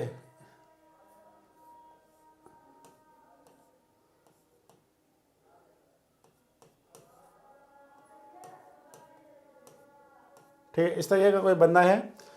इसके जो ये वाला जो डिस्टेंस है, डिस्टेंस, इसको हम लोग क्या बोलते हैं, इसको बोलते हैं average length of a pace of a normal man from, कितना होता है डिस्टेंस, ये हमसे पूछा गया है। हरियाणा जेई में भी ये क्वेश्चन पूछा गया है। तो डिस्टेंस इसके बीच में एक रेंज होता है, कहीं पे दे रखा होता है 80 सेंटीमीटर होता है, कहीं पे दे रखा होता है 85 सेंटीमीटर दे रखा होता है, कहीं पे 78 सेंटीमीटर ले रखा होता है। तो प्लीज़ आपने ध्यान देना है कि जब हम लोग इस तरीके से बाय हेल्प पेसिंग किसी भी डिस्टेंस को क्या करते हैं, मेजरमेंट करते हैं, तो हम लोग पता कर लेते हैं। जैसे मैंने कि 10 डगम मतलब कदम रखे, 10 कदम मैं रखता हूं और मुझे पता है ऑन एवरेज एक जो कदम है या एक जो मैंने इस तरीके से जैसे मान लेते एक पैर दूसरा पैर 1 2 3 4 इस तरीके से अगर मैं करता हूं तो इसका मतलब हो गया 80 सेंटीमीटर 80 सेंटीमीटर 80 सेंटीमीटर। अगर मैं 3 कदम ही चला तो टोटल डिस्टेंस मैंने कितना कवर कर लिया, 240 सेंटीमीटर डिस्टेंस को कवर कर लिया। इस तरीके से हम लोग क्या करते हैं, एक रफ एस्टिमेट कर रहे हैं कि ये 2 पॉइंट के बीच में ये डिस्टेंस रहा होगा। नेक्स्ट है डिस्टेंस पासोमीटर। पासोमीटर क्या होता है, एक मैकेनिकल डिवाइस होता है। अभी तो हम लोग यहाँ पे खुद काउंट कर रहे थे, यस और नो, मैं खुद काउंट कर रहा था 1 2 3 4 5। अब मैंने क्या किया, एक डिवाइस रख लिया आपने यहाँ पे, ठीक है। अब मैं जैसे जैसे कदम आगे बढ़ा रहा हूँ, ठीक है ना, जैसे जैसे 1 2 3 4 5 6, ये मैं काउंट नहीं कर रहा। इस बार एक मैकेनिकल डिवाइस जो मैंने अपने यहाँ पे रखी हुई है, मतलब पेंट, मतलब जो जो जेब होता है पॉकेट में रखा हुआ है, तो वो काउंट कर रहा है स्टेप्स को। तो उसका नाम क्या है? Passometer. A mechanical device to register the number of pace, कि कितने पेस हमने वहाँ पे रखे हैं। ये एक पॉकेट वॉच टाइप का होता है, उसको बोलते हैं पासोमीटर। नेक्स्ट है डिस्टेंस पेडोमीटर। कौन सा डिस्टेंस? पेडोमीटर। ये क्या है? ये इसका एक और वर्जन है, मतलब इसका एडवांस फॉर्म कह सकते हैं हम लोग। पासोमीटर का पेडोमीटर है। ये स्टेप्स को काउंट नहीं करता है। ये क्या करता है? स्टेप्स, जितने नंबर ऑफ स्टेप्स हैं उसको एवरेज लेंथ से मल्टीप्लाई करके हमको बता देता है, प्रोडक्ट बताता है। तो it registered directly the distance walked. It indicates the product of number of paces and the average pace length. तो वहाँ से हमारे को एक डिस्टेंस बता देता है कि कितना डिस्टेंस आ रहा होगा। ठीक है, नेक्स्ट हम लोग बात कर रहे हैं डिस्टेंस ऑडोमीटर। क्या डिस्टेंस? ऑडोमीटर। तो it is attached to the wheel of the vehicle. जो भी हमारे पास साइकिल है, स्कूटर है, कार है, कुछ भी है, उसके व्हील में हम लोग क्या करते हैं? इसको अटैच कर देते हैं। It registered the number of revolution made by the wheel. और जो व्हील है, जो चक्का है, इस तरीके का जो चक्का है, वो एक रेवोल्यूशन कंप्लीट हो गया, सेकंड रेवोल्यूशन कंप्लीट हो गया, थर्ड रेवोल्यूशन कंप्लीट हो गया। इस तरीके से क्या कर लेता है? काउंट कर लेता है। फिर हम लोग उसको क्या करते हैं? 2πr सर्कमफेरेंस जो डिस्टेंस होती है उसके साथ क्या कर देते हैं? मल्टीप्लाई कर देते हैं। तो हमको यहाँ से क्या मिल जाता है? डिस्टेंस का पता चल जाता है। नेक्स्ट है डिस्टेंस स्पीडोमीटर, जो आप लोग जनरली अपने क्या है, बाइक में, स्कूटर में या एक्टिवा में, कार में, सब में देखते हैं, जिससे हम लोग स्पीड का मेजरमेंट करते हैं। उसको हम लोग क्या बोलते हैं? डिस्टेंस स्पीडोमीटर बोलते हैं। तो इन सब की हेल्प से हम लोग क्या कर सकते हैं? डिस्टेंस को मेजरमेंट कर सकते हैं। ओके स्टूडेंट्स, नेक्स्ट देखते हैं हम लोग। नेक्स्ट है हमारे पास सिंपल किलोमीटर। एग्जाम में काफ़ी बार क्वेश्चन आता है। Measuring the slope of the ground. किसी भी ग्राउंड का स्लोप एंगल क्या करने के लिए? मेजरमेंट करने के लिए हम लोग क्या करते हैं? सिंपल किलोमीटर का यूज़ करते हैं।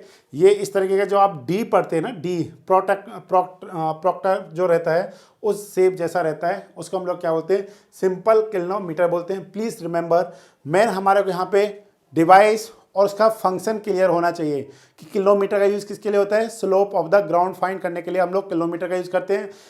और एबने लेवल भी हम लोग क्या करते हैं? स्लोप ऑफ एंगल फाइंड करने के लिए ही यूज़ करते हैं। ओके, नेक्स्ट है डिस्टेंस हमारे पास लाइन रेंजर। ठीक है, ये किसके काम में आता है? लाइन रेंजर जो होता है रेंजिंग ऑफ रॉड, मतलब रेंजिंग के काम में हम लोग किसको यूज़ करते हैं? लाइन रेंजर का यूज़ करते हैं। ओके स्टूडेंट्स, नेक्स्ट देखते हैं हम लोग क्रॉस स्टाफ। आप लोगों ने क्रॉस स्टाफ देखा होगा। जब आप फील्ड में जाते हैं तो हमारे को कुछ इस तरीके का क्रॉस स्टाफ देखने को मिला होगा। यस और नो? एक मिनट, सॉरी, इस तरीके का होगा, यहाँ पे नहीं रहता है। ये हमारे पास इस तरीके का रहता है। ठीक है, ये नहीं है, तो यहाँ पे ये इस तरीके का, यहाँ पे इस तरीके के क्या होते हैं? होल्स होते हैं इसमें। तो जैसे एक लाइन ये है और दूसरा लाइन ये है। हमारे को जैसे फॉर एग्जांपल एक रेंजिंग रॉड हमने कहाँ पे रखा हुआ है? यहाँ पे एक रेंजिंग रॉड रखा हुआ है इस पॉइंट पे, और एक रेंजिंग रॉड हमने यहाँ पे रखा हुआ है। और अब हम लोग अपने इंस्ट्रूमेंट को, जो ये हमारे पास क्या क्रॉस स्टाफ को हम लोग यहाँ पे फिट करते हैं, इस तरीके से होता है ये। ठीक है, इस तरीके से होता है। तो हम लोग देखते हैं क्या ये वाली लाइन इस वाली लाइन के साथ में 90 डिग्री का एंगल मेजरमेंट कर रहा है या नहीं कर रहा है। उसके लिए हम लोग किसका यूज़ करते हैं? क्रॉस स्टाफ का डिस्टेंस क्या करते हैं? यूज़ करते हैं। Okay, the cross staff is a simple instrument use for setting out offsets to the chain line from a given point. It is use for setting out a right angle. किसके लिए होता है distance? Right angle means 90 degree measurement करने के लिए भी हम लोग किसको यूज़ करते हैं? क्रॉस स्टाफ को यूज़ करते हैं। और जो इस तरीके का क्रॉस स्टाफ होता है, इसको हम लोग क्या बोलते हैं? Open cross staff. कौन सा स्टाफ बोलते हैं डिस्टेंस को? इसको हम लोग बोलते हैं ओपन क्रॉस स्टाफ बोलते हैं। नेक्स्ट देखते हैं हम लोग। नेक्स्ट है distance French cross staff. Okay, French cross staff it in this set at angle of, अगर आपको एंगल फाइंड करना है मल्टीपल ऑफ 45 डिग्री, तो हम लोग किसका यूज़ करते हैं? फ्रेंच क्रॉस स्टाफ का यूज़ करते हैं। एग्जाम में सिंपल सा यही क्वेश्चन आता है कि अगर आपको 45 डिग्री का एंगल मेजरमेंट करना है या 135 डिग्री का एंगल मेजरमेंट करना है, तो उस केस में आप कौन से स्टाफ को यूज़ करते हैं? तो वो हमारे पास होता है dear students French cross staff होता है। नेक्स्ट है dear students adjustable cross staff. तो एडजस्टेबल क्रॉस स्टाफ क्या होता है, सेटिंग आउट एनी मैग्नीट्यूड, मतलब किसी भी मैग्नीट्यूड का एंगल अगर आपको मेजरमेंट करना है तो हम लोग क्या करते हैं, एडजस्टेबल क्रॉस स्टाफ का यूज करते हैं। ओके स्टूडेंट्स, नेक्स्ट है हमारे पास ऑप्टिकल स्क्वायर, जो हमारे को क्वेश्चन में पूछा गया है, जिसका आंसर क्या था, जो हमने देखा क्वेश्चन में ऑप्शन क्या देखा था, ऑप्टिकल स्क्वायर। तो डियर स्टूडेंट्स ये राइट एंगल मेजरमेंट के काम में आता है। दूसरा, इसमें एक प्रिंसिपल होता है, एग्जाम में काफ़ी बार एक क्वेश्चन पूछा जाता है कि optical square is based on which principal. Okay, तो प्लीज़ आपने याद रखना है ये डबल रिफ्लेक्शन प्रिंसिपल पे क्या है, बेस्ड है। कौन से पे, double reflection. Please remember this point, double reflection principle पे क्या करता है, ऑप्टिकल स्क्वायर क्या करता है, वर्क करता है। और इसमें हमारे पास क्या होता है, दो मिरर होते हैं डियर स्टूडेंट्स, दो मिरर इस तरीके के मिरर होते हैं, एक इंडेक्स मिरर होता है डियर स्टूडेंट्स और एक हॉरिजन मिरर होता है एच, सॉरी ये कुछ इस तरीके का होगा, कुछ इस तरीके का होता है। और ये जाकर के किसी एक एंगल पे एक दूसरे के साथ में क्या कर रहे होते हैं, मीट कर रहे होते हैं, ठीक है ना। थोड़ा सा इसको इस तरीके से बनाते हैं, तो यहाँ पे जो बनने वाला एंगल होता है वो कितना होता है, 45 डिग्री होता है। अब यहाँ से यहाँ पे होता क्या है कि एक रेज क्या करेगी, पास करेगी, इस तरीके से रेज पास करती है एक रे इस पहले तो, और ये जो इंडेक्स ग्लास है इसको हम लोग सिल्वर्ड कर देते हैं, पूरे को क्या करते हैं, सिल्वर्ड करते हैं। एक रेज क्या करेगी, इस तरीके से जाएगी, इस पर जाके गिरेगी, इससे रिफ्लेक्ट होकर के इस तरीके से आएगी और फिर वापस इस तरीके से यहाँ पे क्या लगा होता है, आँख लगा होता है, ठीक है ना, इस तरीके से होता है हमारे पास। हम लोग जो देखते हैं तो इन दोनों के बिटवीन बनने वाला एंगल जो होता है वो कितने डिग्री का होता है, डिस्टेंस 90 डिग्री का होता है। और एग्जाम में जो क्वेश्चन फ्रेम होता है वो यही होता है कि इन दोनों में कौन कौन से में, incident ray and the reflected ray.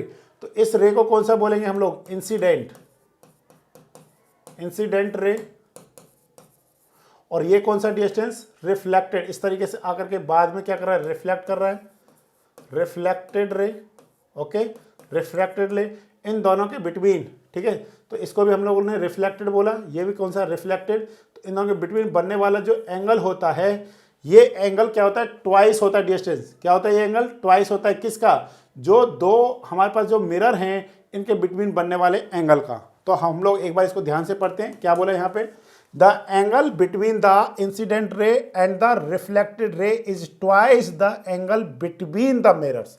मतलब जो दो मिरर हैं, कौन कौन से मिरर, एक इंडेक्स मिरर है, दूसरा हॉरिजन मिरर है। ये दोनों जब क्या करती है, इस तरीके से आकर के मिलते हैं, ये एंगल जो है, ये एंगल कितने का है, ये एंगल है 45 डिग्री का। और जो रिफ्लेक्टेड रे है और इंसिडेंट रे है उसमें बनने वाला एंगल कितना है, 90 डिग्री का। तो सिंपल सा हो गया, ये वाला एंगल कितने का, 45 डिग्री का, ये वाला एंगल कितना है, 90 डिग्री का। तो डिस्टेंस अगर इतना आपको पता है तो क्लियर हो जाएगा। एग्जाम में एक क्वेश्चन पूछा जाता है कि बताइए जो हॉरिजन ग्लास, पहले देखिए ग्लास को अगर आपने मिरर में कन्वर्ट करना है तो कैसे करेंगे, सिंपल सा सिल्वर कोटिंग कर दो उसके पीछे वाली साइड पे। जैसे फॉर एग्जांपल ये हमारे पास क्या है, ग्लास है, ये ग्लास है, ग्लास का मतलब है जिसमें हम लोग दिखाई दे रहे ट्रांसपेरेंट है।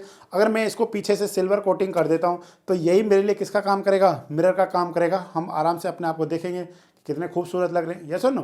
तो इस तरीके से क्या है, हम लोग देखते हैं यहाँ पे कि ये इसमें जो हॉरिजन ग्लास है, एग्जाम में क्वेश्चन आता है कि हॉरिजन ग्लास को आप कंप्लीट सिल्वर कोटेड करते हैं क्या, मेरा आंसर है नो। हम लोग क्या करते हैं, जो हॉरिजन ग्लास है, जैसे ये हॉरिजन ग्लास इस तरीके से यहाँ पे इस तरीके से हॉरिजन ग्लास है, तो ये इसका मिड पॉइंट हो गया डिस्टेंस। प्लीज़ रिमेंबर, हम लोग इसके अपर पोर्शन को क्या करते हैं, हम लोग इसके अपर पोर्शन को क्या कर देते हैं, सिल्वर कोटेड करते हैं। बॉटम पोर्शन को हम लोग क्या नहीं करते हैं, सिल्वर कोटेड नहीं करते हैं। एक भी पॉइंट आपने क्या रखना है, याद रखना है। दूसरा, हमने इसके यूज़ पढ़ने हैं। इट इज़ यूज्ड, जो ऑप्टिकल स्क्वायर है इसका यूज़ कहाँ पे होता है, it is used for taking offsets specially when the offsets are generally greater than 30 metre. अब एग्जाम में कभी इस तरीके का क्वेश्चन आ गया तो क्या हो जाएगा, दिक्कत हो जाएगी। It is used for taking offsets specially when the offsets are greater than 30 metre. अगर 30 मीटर से ज़्यादा का ऑफसेट्स है, जनरली कितने का लेकर चलते हैं, 15 मीटर का लेकर के चलते हैं, ठीक है ना। तो उस केस में हम लोग किसका यूज़ करते हैं, ऑप्टिकल स्क्वायर का यूज़ करते हैं। तो आपको यहाँ पे थोड़े से इंस्ट्रूमेंट्स के बारे में क्लियर हुआ होगा। Optical square is based on which principle, double reflection principle पे बेस्ड करता है। दोनों मिरर के बिटवीन जो बनने वाला एंगल होता है वो 45 डिग्री का होता है। Reflected ray and incident ray के बीच में बनने वाला एंगल 90 डिग्री का होता है। ऑप्टिकल स्क्वायर से आप कितने डिग्री का एंगल मेजरमेंट करते हैं, 90 डिग्री का एंगल मेजरमेंट करते हैं। इसमें कितने ग्लास होते हैं, इसमें 2 ग्लास होते हैं, सॉरी मिरर होते हैं। फर्स्ट वन इज द, जो हमारे पास क्या होता है, index mirror, second one is the horizon mirror. Okay, next था हमारे पास एडजस्टेबल क्रॉस स्टॉप, उसके ऊपर क्या था डिस्टेंस, फ्रेंच क्रॉस स्टॉप, और सबसे ऊपर क्या था, क्रॉस स्टॉप। जनरली हम लोग चेन सर्विंग में क्रॉस स्टॉप का क्या करते हैं, यूज़ करते हैं। ओके, हम लोगों ने सिंपल किलोमीटर देखा, लाइन रेंजर देखा। एक हमारे पास टॉपिक होता है डिस्टेंस, वो टॉपिक है क्या हमारे पास, वो होता है माइनर इंस्ट्रूमेंट्स। और जनरली JEE-SDO में वहाँ से एक क्वेश्चन बनता है माइनर इंस्ट्रूमेंट से। तो जैसे वहाँ पे आपने पढ़ा होगा एक प्लानीमीटर, या सुनो प्लानीमीटर, एक होता है पेंटाग्राफ, ठीक है ना। तो प्लीज़ प्लानीमीटर की हेल्प से हम लोग क्या करते हैं, एरिया मेजरमेंट करते हैं, ठीक है ना। क्या करते हैं, एरिया मेजरमेंट करते हैं।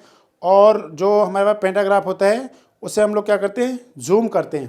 पिक को क्या करते हैं, जूम करने के केस में हम लोग उसको यूज़ कर रहे होते हैं।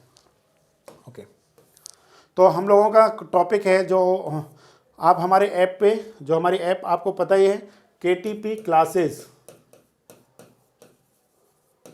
ओके, KTP क्लासेस पे अगर आपको कोई भी टॉपिक बहुत अच्छे से पढ़ना है, PPSC JEE या फिर JK SSB JEE या फिर सिविल ड्राफ्टमैन का अगर आपको प्रिपरेशन करना है डिस्टेंस, इसके सारे कोर्सेज हमारे इस ऐप पे हमने लॉन्च कर रखे हैं। एक एक टॉपिक को प्रॉपर वे में समझाने की कोशिश की है, बहुत सारे क्वेश्चंस के साथ में। हमारी पूरी कोशिश है कि हम आप लोगों के लिए बहुत अच्छे से क्या करें, वर्क करें। ओके स्टूडेंट्स, नेक्स्ट देखते हैं हम लोग। नेक्स्ट क्वेश्चन है हमारे पास कंटूर इंटरवल। ओके स्टूडेंट्स, कौन सा है, कंटूर इंटरवल। तो सबसे पहले हमको समझना है कंटूर इंटरवल होता क्या है। देखिए इस तरीके से, contour interval is directly proportion to the scale, inversely proportion to the scale of the map, not related to the scale of the map, none of this. तो माय डियर स्टूडेंट्स, इसका answer क्या आएगा, आप सबको पता होगा। Contour interval is inversely proportion to the scale of the map. क्या होता है dear students, contour interval is the inversely proportion to the scale of the map. अब सबसे पहले हम लोग समझते हैं कंटूर क्या होता है, उसके बाद में समझते हैं कंटूर इंटरवल क्या होता है, उसके बाद में समझते हैं हॉरिजॉन्टल इक्विवेलेंट क्या होता है, या इससे रिलेटेड टर्म्स को यहाँ पे समझने की थोड़ी सी क्या करते हैं, कोशिश करते हैं। Okay students, okay. Contour, contour lines. Dear students, contour lines कैसी लाइंस होती हैं, इमेजिनरी लाइंस होती हैं। Imaginary lines joining equal elevation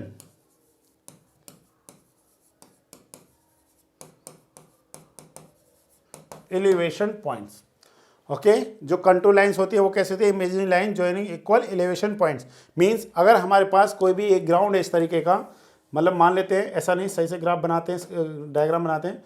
मान लेते हैं हमारे पास क्या है, एक इस तरीके का है हमारे पास, सपोज इस तरीके का है। अब हम लोग इसमें क्या कर रहे हैं कि कोई पॉइंट हमारे को यहाँ पे दे रखा है, कोई पॉइंट हमारे को यहाँ पे दे रखा है, कोई पॉइंट यहाँ पे दे रखा है, कोई पॉइंट ये, इस तरह के बहुत सारे पॉइंट है डिस्टेंस। अब मान लेते हैं कि इस पॉइंट का RL कितना है 100, इस पॉइंट का RL कितना है 100, इस पॉइंट का भी RL कितना है 100, इस पॉइंट का RL कितना है 100, ठीक है, और इस पॉइंट का भी RL कितना है 100। तो हम लोग क्या करते हैं, इन पॉइंटों को ज्वाइन करते हुए एक लाइन बनाते हैं। इस लाइन को हम लोग क्या बोलते हैं, ऐसा हम लोग सोच रहे हैं, ऐसा हम लोग सोच रहे हैं, इमेज कर रहे हैं, समझ रहे हैं ना। इमेज का मतलब ऐसा है नहीं, हो रहा है, सोच रहे हैं हम लोग, ऐसा एक लाइन है। तो इसी को हम लोग क्या बोलते हैं डियर, कंटूर लाइन बोलते हैं। क्लियर हो गया, मीन्स सेम RL पॉइंट्स को ज्वाइन करने वाली एक इमेजिनरी लाइन को ही क्या बोलते हैं, कंटूर लाइन बोलते हैं। ओके, नेक्स्ट डियर स्टूडेंट्स, काफी बार क्वेश्चन पूछा गया है। नेक्स्ट है हमारे पास कंटूर इंटरवल, ठीक है ना। क्या distance, contour interval. Okay, contour interval क्या होता है, ये भी हमारे एग्जाम में काफ़ी बार क्वेश्चन पूछा जाता है। जैसे फॉर एग्जांपल हमारे पास कोई एक हिली एरिया है इस तरीके का, अब हम लोग क्या कर रहे हैं, इसका कंटूर, ये हमारे पास क्या हो गया डिस्टेंस, ये हमारे पास हो गया, ये तो क्या हो गया, ग्राउंड सरफेस हो गया। ओके, ये क्या है, ग्राउंड सरफेस। ये डिस्टेंस हमारे पास है MSL, मीन सी लेवल। अब हम लोग क्या कर रहे हैं, इस तरीके से प्लेन्स क्या कर रहे हैं, कट कर रहे हैं। ओके स्टूडेंट्स, और इस तरीके से इन पॉइंटों को जोड़ करने वाली जो लाइन है उसको हम लोग क्या बोल रहे हैं, ठीक है। इस तरीके से एक बार देखिए, थोड़ा सा मेरे को समय दीजिए, एक एक पॉइंट आपको क्लियर करा दूंगा मैं।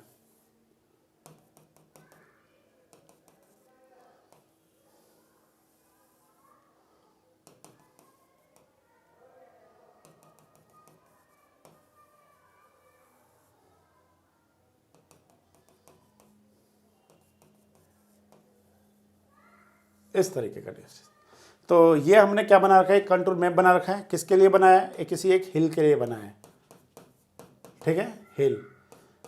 तो जब आपने बनाया डिस्टेंस, आप खुद सोचिए, ये हमारे पास क्या है, MSL, मीन सी लेवल। ये ग्राउंड है, मान लेते हैं ये हमारे पास कितना है, 100। ये डिस्टेंस कितना है, 110, ठीक है, 110। डिस्टेंस ये कितना हमारे पास, 120। ओके, ये हमारे पास कितना है, 130, 140, 150, इस तरीके से है। तो आप देखिए स्टूडेंट्स, जब हमारे पास RL का वैल्यू अंदर की तरफ क्या करता जाए, बढ़ता हुआ जाए, तो वो जो कंटूर लाइंस यहाँ पे क्या कर रही हैं, शो कर रही हैं, वो हिली की होंगी या डिप्रेशन की होंगी। तो इस केस में किसका होगा डिस्टेंस, वो हिली का शो करेगा।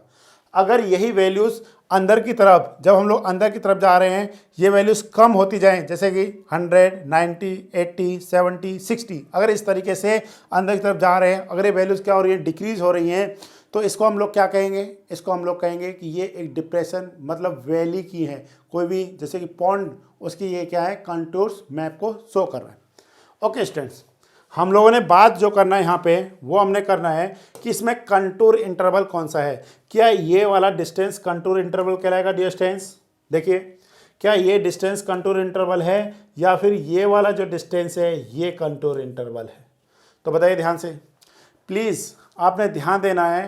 कंटूर इंटरवल क्या होता है, वर्टिकल डिस्टेंस होता है बिटवीन टू एडजेसेंट, मतलब लगातार दो कंटूर लाइंस के बीच की। जैसे कि मान लेते हैं ये लेवल है 100 का, ये लेवल है 105 का, ये लेवल है 110 का। तो 105 पे बहुत सारे पॉइंट होंगे, एक पॉइंट यहाँ पे होगा, यहाँ पे होगा, यहाँ पे होगा। इस तरीके से एक लाइन बनेगा, एक इसके ऊपर लाइन बनेगा, एक उसके ऊपर लाइन बनेगा। तो डिस्टेंस ये वाला जो डिस्टेंस है, फिर इसके ऊपर एक डिस्टेंस होगा, फिर इसके ऊपर एक डिस्टेंस होगा। इस डिस्टेंस को हम लोग क्या बोलते हैं, कंटूर इंटरवल बोलते हैं। क्या बोलते हैं, डिस्टेंस कंटूर इंटरवल बोलते हैं। और contour interval is constant for a particular map या प्लान के लिए, ठीक है ना। हम लोग यहाँ पे लिख ले रहे हैं, contour interval is constant for a particular map या पर्टिकुलर प्लान, ठीक है। इसके लिए क्या होता है, फिक्स होता है पर्टिकुलर के लिए। फिर आपके मन में आ रहा होगा डिस्टेंस, ये क्या है, what is this, this is the horizontal equivalent. क्या डिस्टेंस ये, इसको हम लोग कहेंगे, क्या कहेंगे इसको हम लोग कहेंगे हॉरिजेंटल इक्विवेलेंट। इक्विवेलेंट, क्या हॉरिजेंटल इक्विवेलेंट कांस्टेंट होता है, no, it is not constant, it is not constant, it is depend, it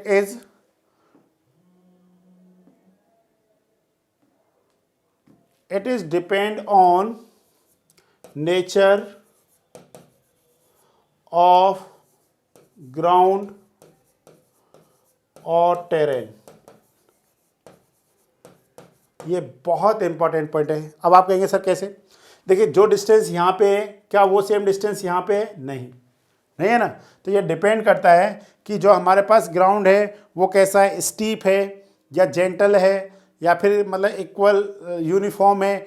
इस तरीके के चीज़ पे क्या करता है, डिपेंड करता है जो हमारे पास क्या होता है, कंटूर जो सॉरी हॉरिजॉन्टल इक्विवेलेंट होता है। ओके स्टूडेंट्स, नेक्स्ट थोड़ा सा अब हम लोग आगे चलते हैं। ये अभी मैंने आपको बताया है, इसको एक बार हम लोग रीड कर लेते हैं अच्छे से, तो यहाँ से आपको अच्छे से कंसेप्ट क्लियर हो जाएंगे। Contour interval, the difference of elevation between two successive contour is known as the contour interval. जैसे फॉर एग्जांपल हमारे पास जैसे अगर हम लोग इस तरीके से बनाते हैं 1 2 3 4 इस तरीके से, तो ये वाला जो डिस्टेंस है इसी को हम लोग क्या बोलते हैं, C.I कंटूर इंटरवल बोलते हैं। The factors to be considered for selecting the contour intervals, जो हमारे पास कौन कौन से फैक्टर पे डिपेंड करता है कंटूर इंटरवल। फर्स्ट है distance, purpose of the map, ठीक है, किस पर्पज के लिए आप मैप बना रहे हैं। Second one is the nature of the ground, ठीक है ना, nature of the ground. Please इसमें ध्यान देना, अगर स्टीप स्लोप है तो इसमें कंटूर इंटरवल कैसा होगा डिस्टेंस, कंटूर जो इंटरवल होगा वो क्या होगा, हाई होगा, मतलब इसकी वैल्यू क्या होगी, ज़्यादा होगी कंटूर इंटरवल की। और जो जेंटल स्लोप होगा उसमें क्या होता है, कंटूर इंटरवल लेस होता है, मतलब कम होता है।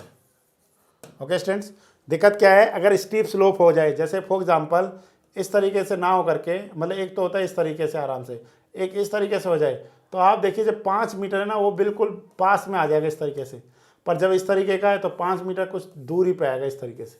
तो समझ रहे हैं, स्टीप स्लोप के केस में CI का वैल्यू क्या होता है, मतलब कंटूर इंटरवल का वैल्यू हाई होता है, जैसे 2 मीटर से 5 मीटर। नेक्स्ट है distance scale of the map, ये क्या होता है डिस्टेंस, ये इन्वर्सली प्रोपोर्शन होता है। क्या होता है, इन्वर्सली प्रोपोर्शन होता है, इन्वर्सली प्रोपोर्शनल होता है। लार्ज स्केल के केस में क्या होगा, स्केल ऑफ द मैप जो कंटूर इंटरवल होता है वो कम होता है, और जब जो स्मॉल है उसके केस में क्या होता है, ज़्यादा होता है। नेक्स्ट है ड्यूरेशन एक्सटेंट ऑफ द सर्वे, कि आप किस वर्क के लिए आप सर्वे वर्क को कर रहे हैं। जैसे बहुत ज़्यादा इंपॉर्टेंट वर्क है और हमारे को वहाँ पे बहुत ज़्यादा एक्यूरेसी चाहिए, तो उस केस में कंटूर इंटरवल को हम लोग क्या रखेंगे, कम रखेंगे, मतलब उसकी हाइट को क्या रखेंगे, मतलब जो कंटूर इंटरवल है उसकी वैल्यू क्या करेंगे, कम करके रखेंगे, जिससे ज़्यादा एक्यूरेसी हम लोग क्या कर सके, ले सकें। नेक्स्ट है डिस्टेंस हमारे पास, वो है टाइम एंड फंड अवेलेबल। अगर देखिए आपके पास टाइम और फंड बहुत ज़्यादा है तो हम लोग क्या करेंगे, सर्वे वर्क को इस तरीके से करेंगे कि वहाँ पे हाई एक्यूरेसी आपको ऑब्टेन हो, तो उस केस में कंटूर इंटरवल को क्या किया जाता है, कम किया जाता है। अगर आपके पास पैसा कम है, टाइम भी क्या है, मतलब टाइम ज़्यादा है, तो उस केस में हम लोग क्या करेंगे, आराम से बिल्कुल रफ, मतलब बड़ा बड़ा कंटूर बना करके कर देंगे। आप जितना ज़्यादा पैसा खर्च करेंगे उतना ही ज़्यादा इफिशियंसली क्या मिलेगा, आपको वर्क मिलने वाला है। तो dear students please remember this points. Next है हमारे पास scale of the map is large. अगर स्केल ऑफ द मैप क्या है, लार्ज है, तो कंटूर इंटरवल कैसा होगा डिस्टेंस, स्मॉल होगा। Contour interval is inversely proportional to the scale of the map. Next है distance horizontal equivalent, the horizontal distance between the consecutive contour is called horizontal equivalent. क्या होता है distance, horizontal equivalent होता है। अब हमारे पास कुछ टेबल्स हैं distance, please remember this tables. कभी कभी डायरेक्ट एग्जाम में क्वेश्चन बन जाता है इन टेबल से, तो फिर वहाँ पे हमको याद रखना है। यहाँ पे सीरियल नंबर दे रखा है, यहाँ पे डिस्टेंस हमको क्या दे रखा है, पर्पज़ किसके लिए, बिल्डिंग साइट के लिए, town planning, reservoir planning, location survey, earthwork ETC। Scale क्या distance, building line, building site के लिए 1 सेंटीमीटर इक्वल टू कितना होगा, 10 मीटर और लेस, तो उस केस में कंटूर इंटरवल कितना है, 0.2 metre to 0.5 metre. Town planning या रिजर्वायर जहाँ पे वाटर को हम लोग क्या करते हैं, स्टोर करके रखेंगे, उस केस में 1 सेंटीमीटर इक्वल टू कितना होगा डिस्टेंस, 50 मीटर और 100 मीटर होगा, तो यहाँ पे कितना हो जाएगा, 0.5 टू 2.0। दूसरा हमारे पास क्या डिस्टेंस, लोकेशन सर्वे अर्थवर्क में 1 सेंटीमीटर इक्वल टू कितना, 50 मीटर टू 100 मीटर, तो इस केस में कितना हो जाएगा डिस्टेंस, 1 मीटर टू 3 मीटर। दूसरा स्केल ऑफ RF, अगर वैसे आपसे यही टेबल इंपॉर्टेंट है, कभी कभी आपको पूछ लिया जाएगा बिल्डिंग साइट्स के लिए कंटूर इंटरवल का वैल्यू क्या होता है। सेकंड हम लोग जब यहाँ पे देख रहे हैं serial number, scale RF, contour interval, तो 1 2 3 4 5 में जैसे 1/500 में कितना दे रखा है, देखिए, तो यहाँ पे हमारे पास कितना होगा 0.2 to 0.5। अब आप खुद समझिए इसमें स्केल कौन सा बड़ा है, इसमें ये वाला स्केल बड़ा है और ये वाला स्केल क्या है इसमें छोटा है। तो जब स्केल छोटा होगा तो उस केस में कंटूर इंटरवल की वैल्यू क्या होगी, ज़्यादा होगी। इन्वर्सली क्या है, डिस्टेंस प्रोपोर्शनल है। क्या डिस्टेंस इन्वर्सली प्रोपोर्शनल है। नेक्स्ट जो हमारे पास क्वेश्चन है डिस्टेंस पढ़ा आपने, accuracy of the elevation of the various points obtained from contour map is limited to distance. इसको आपको याद रखना पड़ेगा, ठीक है, प्लीज़ रिमेंबर दिस डाटा। इसका आंसर आएगा 1/2 of the contour interval. Accuracy of the elevation of various points obtained from contour map is limited. ऐसे कुछ क्वेश्चंस होते हैं जिनको हमको याद करने के सिवा और भी कोई सोल्यूशन नहीं होता है, बहुत सारी चीज़ें पता करने के बाद, ठीक है। और भी अगर इससे रिलेटेड डाटा होगा डेफिनेटली मैं आपके सामने लेकर के आऊँगा, ठीक है। तो इसके लिए आपको वेट करना पड़ेगा। अभी आपने सिर्फ इसका सोल्यूशन याद रखना है, इसका सोल्यूशन यही है। नेक्स्ट क्वेश्चन है डियर स्टूडेंट्स हमारे पास, hydrographic survey deals with the survey of. तो डियर स्टूडेंट्स इसका आंसर क्या आएगा बोलो। Hydrographic survey deals with the very large water bodies, canal system, mountain region या ऑल ऑफ दिस। तो बताइए क्या आंसर आएगा इसका। इसका आंसर आएगा डियर स्टूडेंट्स हमारे पास ऑल ऑफ दिस। कौन सा आएगा dear students, all of this. ये ए ऑप्शन क्या हो गया, गलत हो गया, ठीक है। तो हाइड्रोग्राफिक सर्वे में थोड़ा सा अगर हम लोग समझना चाहें तो पहले तो उसकी डेफिनेशन देख लेते हैं। डेफिनेशन क्या है डियर स्टूडेंट्स, इस डेफिनेशन को प्लीज़ अगर आप समझने की थोड़ी सी कोशिश करें तो ये हमारे पास hydrographic survey utilise the science of measurement and description of features which affect maritime navigation, marine construction etc। एक दूसरा हमारे पास dear students mathematic survey also shows marine depth however, okay. तो इस तरीके का ये हमारे पास हो गया mathematic survey typically provide more detailed topology of the bottom surface. तो प्लीज़ ये बॉटम सरफेस के बारे में या डेप्थ के बारे में जब आएगा तो वहाँ पे मैथमेटिक सर्वे का हम लोग क्या करते हैं, यूज़ करते हैं। डियर स्टूडेंट्स नेक्स्ट अगर हम लोग यहाँ पे थोड़ा सा इसको समझना चाहें तो यहाँ पे आपने ओरली सिर्फ थोड़ा सा ध्यान दीजिए, थोड़ा सा समझना सुनना है, बाकी तो हम आपको सारा कुछ बता ही दे रहे हैं यहाँ पे। तो यहाँ पे क्या दे रखा है इन्होंने, हाइड्रोग्राफिक सर्वेइंग और mathematic surveying is the survey of physical features present under water, okay. Physical features present under water, it is the science of measuring all factors beneath water that affect all the marine activities like ये हो गया digging, marine construction, offshore drilling.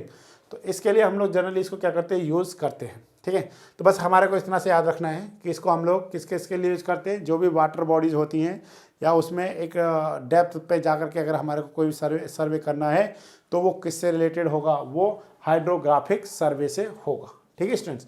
तो इसका answer कौन सा था, इसका answer हमारे पास था डी ऑप्शन था, ए ऑप्शन गलत था। नेक्स्ट डियर स्टूडेंट्स हमारे पास चेक लाइन इन सर्वेइंग। तो dear students check line in surveying में देख रहे हैं हम लोग, check line in surveying, chain surveying are essentially required. तो ये आंसर बिल्कुल सही है, इसका ए ऑप्शन आएगा, to increase the accuracy of the survey work. जैसे हमने एक यहाँ पे सर्वे वर्क दे रखा है डियर स्टूडेंट्स, तो यहाँ पे हमारे पास स्टेशन से डियर स्टूडेंट्स ए स्टेशन, दूसरा हमारे पास है बी, तीसरा हमारे पास सी, ये हो गया हमारे पास D. A B C D को मिला करके ये स्टेशन से यहाँ पे ए बी सी और डी, इनको हम लोग क्या बोलते हैं डियर स्टूडेंट्स, इनको हम लोग बोलते हैं मेन सर्वे स्टेशन, मेन सर्वे स्टेशन बोलते हैं डियर स्टूडेंट्स। और मेन सर्वे स्टेशंस को मिलाने वाली लाइन को हम लोग क्या बोलते हैं डियर स्टूडेंट्स, जो हमारे पास लाइन है कौन सा, A B, okay, A B comma B C comma C D comma D A, इसको हम लोग कौन सी लाइन बोलते हैं डियर स्टूडेंट्स, इसको हम लोग बोलते हैं मेन सर्वे लाइन, मेन सर्वे लाइन, ओके, मेन सर्वे लाइन। नेक्स्ट हमारे पास डियर स्टूडेंट्स नेक्स्ट है हमारे पास बेस लाइन, ठीक है, बेस लाइन। बेस लाइन कौन सा लाइन होता है डियर स्टूडेंट्स, बेस लाइन वो लाइन होता है जो पूरे एरिया को दो पार्ट्स में क्या करता है, डिवाइड करता है, या एक ऐसी लाइन जो एरिया को दो पार्ट में क्या करे, डिवाइड करे और सबसे बड़ी लाइन हो वो। जैसे फॉर एग्जांपल आप इस तरीके से भी ले सकते थे ए सी, इन्होंने क्या ले रखा है B D, B D is the base line. और ध्यान देना बेस लाइन को मेजरमेंट किसकी हेल्प से किया जाता है, बेस लाइन का जो मेजरमेंट किया जाता है मेजर्ड बाय इनबार टेप, यस और नो, कौन से टेप की हेल्प से? इनबार टेप की हेल्प से हम लोग क्या करते हैं? बेस लाइन का मेजरमेंट करते हैं। Please remember this point. Base line का मेजरमेंट किससे करते हैं? इनबार टेप से करते हैं। अब आपको पता है इनबार टेप हमको सबसे ज़्यादा एक्यूरेट रिजल्ट देता है किस किस के बीच में? चेन और टेप में।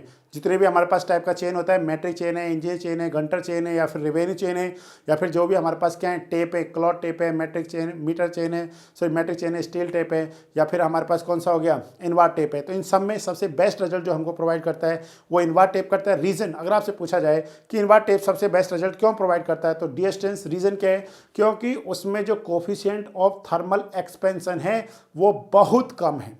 क्या है डियर स्टूडेंट्स? बहुत कम है। सो प्लीज़ इसको आपने क्या रखना है? याद रखना है। यही रीज़न होता है कि इनबार टेप हमारे को बेस्ट एक्यूरेट रिजल्ट देता है। नेक्स्ट है dear students check line. Check line का मतलब होता है एक्यूरेसी क्या करना? फाइंड करना, ये पता करना कि जो डिस्टेंस मेजर डिस्टेंस है वो एक्चुअल डिस्टेंस है या फिर नहीं है। इसके लिए हम लोग क्या करते हैं? चेक लाइन को ड्रॉ करते हैं, और वो जनरली कहाँ से ली जाती है? बेस लाइन से ली जाती है। बेस लाइन से जो नियरेस्ट क्या होता है? मेन स्टेशन होता है, उसके बिटवीन बनने वाली लाइन को हम लोग क्या बोलते हैं? Check line. जैसे कि AS2 और CS1 दीज आर द क्या है? Check line. चेक लाइन किसके लिए? Accuracy of the survey work, इसके अलावा इसका कोई और वर्क नहीं है। ओके, नेक्स्ट है डिस्टेंस टाई लाइन। नेक्स्ट कौन सा distance? Tie line. Tie line का मेन मोटो क्या होता है? टाई लाइन का मेन मोटो जो होता है वो इंटीरियर क्या करने के लिए? इंटीरियर नॉलेज लेने के लिए। जैसे अब हमारे एक्चुअल में है क्या? ये हमारे पास कोई भी एक बिल्डिंग है, ठीक है, क्या यहाँ पे एक बिल्डिंग है। अब इस बिल्डिंग से ये वाला डिस्टेंस क्या हो जा रहा है? बहुत ज़्यादा हो जा रहा है। आपको पता है जो ऑफसेट होता है वो जनरली हम लोग 15 मीटर तक लेते हैं, उससे ज़्यादा नहीं लेते हैं, ठीक है ना। कोई भी लाइन के परपेंडिकुलर जो डिस्टेंस हम लोग मेजरमेंट करते हैं। तो अब हमारे को इस बिल्डिंग की डिटेल लेने के लिए एक लाइन ड्रॉ करेंगे, उस लाइन की हेल्प से इसका इंटीरियर डिटेल पता करेंगे। तो उस लाइन को जिसकी हेल्प से इस बिल्डिंग का इंटीरियर डिटेल पता कर रहे हैं उसको हम लोग क्या बोलेंगे? टाई लाइन बोलेंगे। तो क्लियर हो गया डिस्टेंस कि मेन जो सर्वे लाइन कौन सी होती है, बेस लाइन कौन सा होता है, चेक लाइन कौन सा होता है, टाई लाइन क्या होता है। एक ऑफसेट है, उसको मैं नेक्स्ट किसी क्वेश्चन में बताऊंगा, उसके लिए वेट करना पड़ेगा कि वो हमारे पास किस तरीके का होता है, ठीक है। तो ये आपको क्लियर हो गया मेन सर्वे लाइन सारी चीज़ें। नेक्स्ट हम लोग यहाँ से कुछ रिलेटेड पॉइंट्स देखें डिस्टेंस। देखिए क्या क्या है। चेक लाइन्स क्या है? These are the lines which are run to check the accuracy of the, please important point ये है, accuracy of the form accuracy of the from work of the triangle, जो भी हमने ट्रायंगल्स बनाए उसकी accuracy. Next distance, the check line is not required for plotting the triangles. आपके मन में ऐसे सपने आ रहे होंगे कि सर देखिए हमने क्या बना लिया, यहाँ से एक ट्रायंगल बना लिया। नो, ट्रायंगल बनाने का इसका कोई काम ही नहीं है, कोई लाइन डिस्टेंस मेजरमेंट करना इसका कोई काम नहीं है। ये तो सिर्फ बेचारा एक्यूरेसी बताने के लिए क्या की जाती है? खींची जाती है। बेचारा नहीं बेचारी है, इसको हम लोग क्या करते हैं? एक्यूरेसी को क्या करने के लिए? पता करने के लिए इस चेक लाइन को हम लोग क्या करते हैं? यूज़ करते हैं। डिस्टेंस एक और इम्पॉर्टेंट क्वेश्चन है, ये भी काफ़ी बार एग्जाम में पूछा जाता है कि चेक लाइन को आप किस नाम से और जानते हैं? चेक लाइन को हम लोग प्रूफ लाइन के नाम से जानते हैं। किसके नाम से जानते हैं डिस्टेंस? प्रूफ लाइन के नाम से हम लोग जानते हैं। क्लियर हो गया पॉइंट्स? आई थिंक आपको अच्छे से क्लियर हो गया होगा। नेक्स्ट देखते हैं हम लोग। नेक्स्ट है डिस्टेंस, हमारे पास नेक्स्ट क्वेश्चन जो है यहाँ पे क्या बोल रही है? If F is the focal length, I is the stadia hair interval, and D is the distance between the optical center of the object lens, the multiplying constant। Distance हमारे पास दो तरीके के कांस्टेंट होते हैं, एक होता है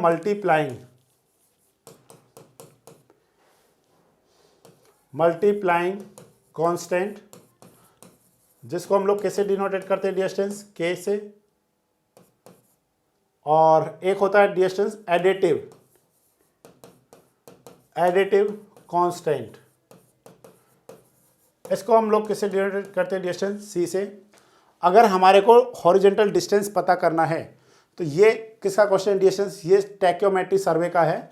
तो स्टैक्योमेट्री सर्वे को हम लोग किसके लिए यूज़ करते हैं? डिस्टेंस स्टैक्योमेट्री सर्वे को हम लोग horizontal distance, vertical distance, horizontal angle and vertical angle को मेजरमेंट करने के लिए यूज़ किया जाता है। बट स्टैक्योमेट्री को वहाँ यूज़ किया जाता है जहाँ पे हम लोग जनरली चेन सर्वे नहीं करते हैं। क्लियर हो गया। चेन और टेप के ऐसे सर्वे नहीं करते हैं, वहाँ पे हम लोग टैक्योमेट्री सर्वे करते हैं और टैक्योमेट्री सर्वे से हमको एक्यूरेट रिजल्ट नहीं मिलते हैं, ठीक है ना।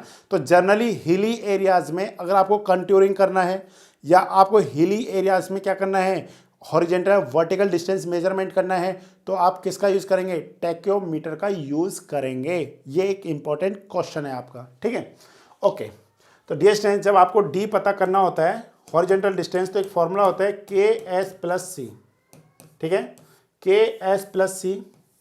इस फॉर्मूले को मैं थोड़ा इस तरीके से लिख सकता हूँ, एफ अपॉन आई into S plus F plus D.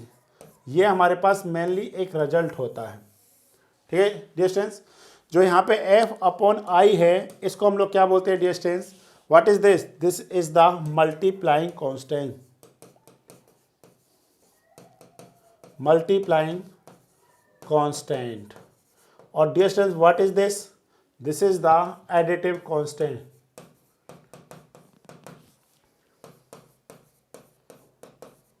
Additive constant. तो बोलिए क्या वैल्यू होगा इसमें, एफ अपॉन आई, कौन सा distance, F upon I, F upon I.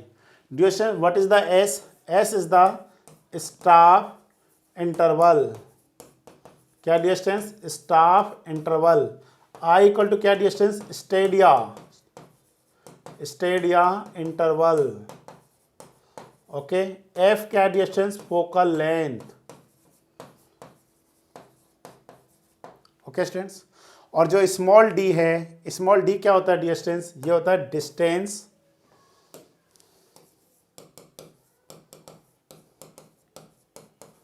between the objective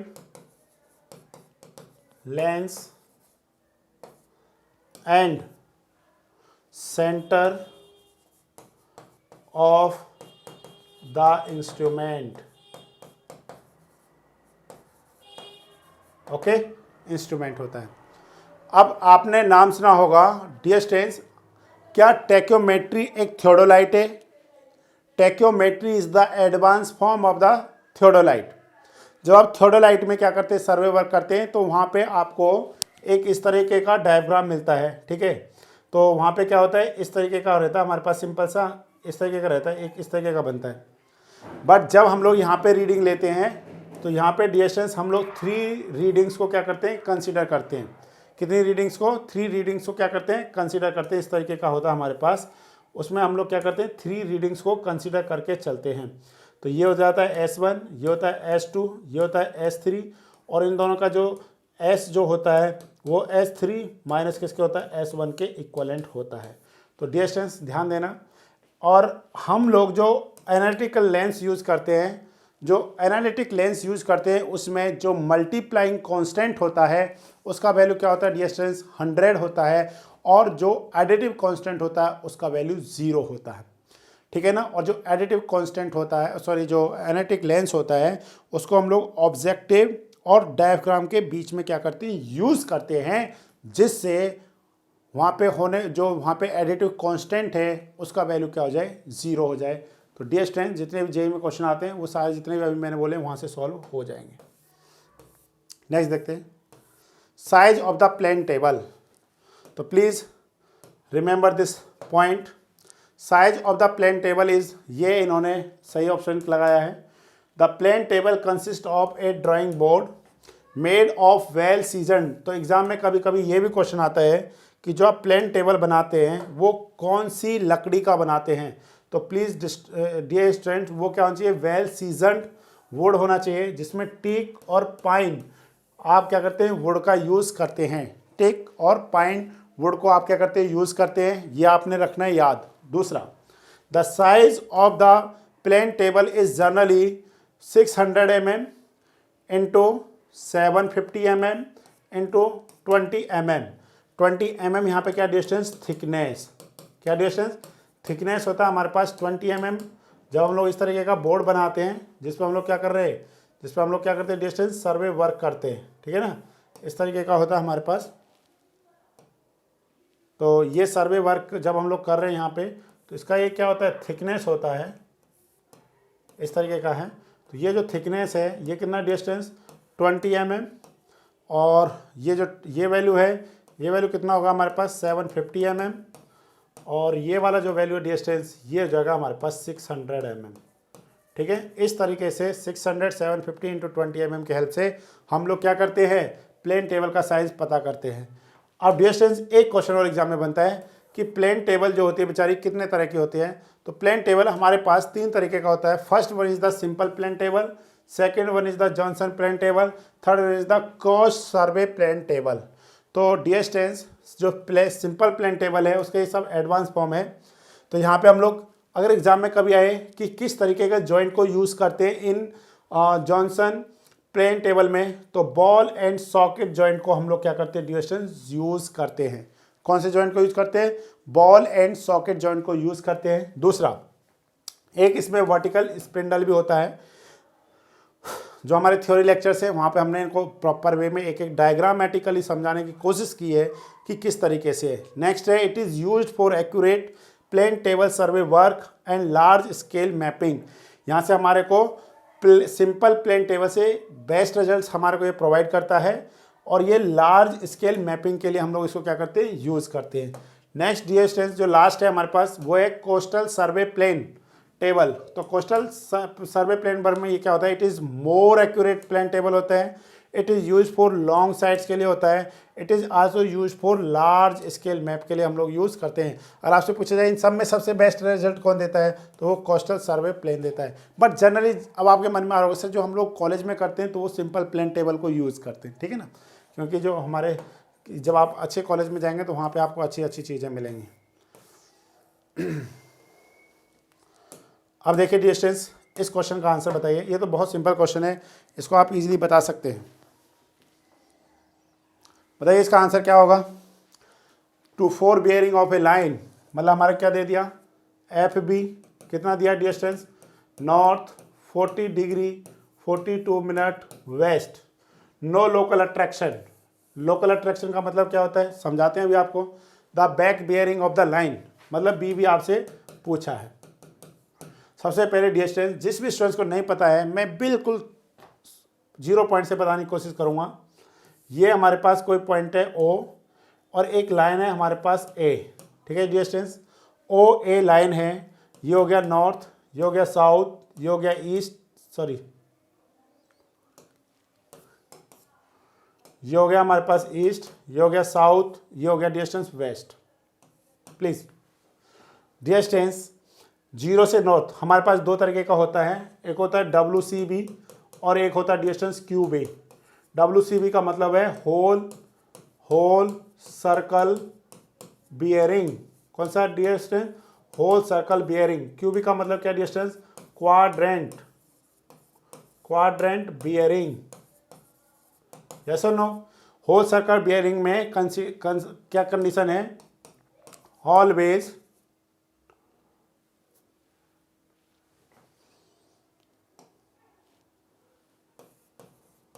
always taken from north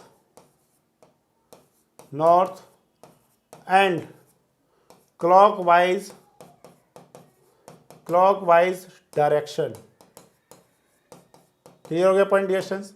always taken from north and clockwise direction, मतलब वो एक तो नॉर्थ से रीडिंग लेना है और क्लॉकवाइज डायरेक्शन में लेना है। क्लियर हो गया पॉइंट। होल सर्कल बियरिंग किस प्रिज्म में लिया जाता है, ये प्रिज्मेटिक कंपास में हम लोग जो वर्क करते हैं वो WCB पे वर्क करते हैं, और जो क्वाड्रेंट बियरिंग होता है डिस्टेंस, ये सर्वेयर्स कंपास पे हम लोग क्या करते हैं, वर्क करते हैं। इसमें डिस्टेंस रीडिंग कहाँ से लिया जाता है,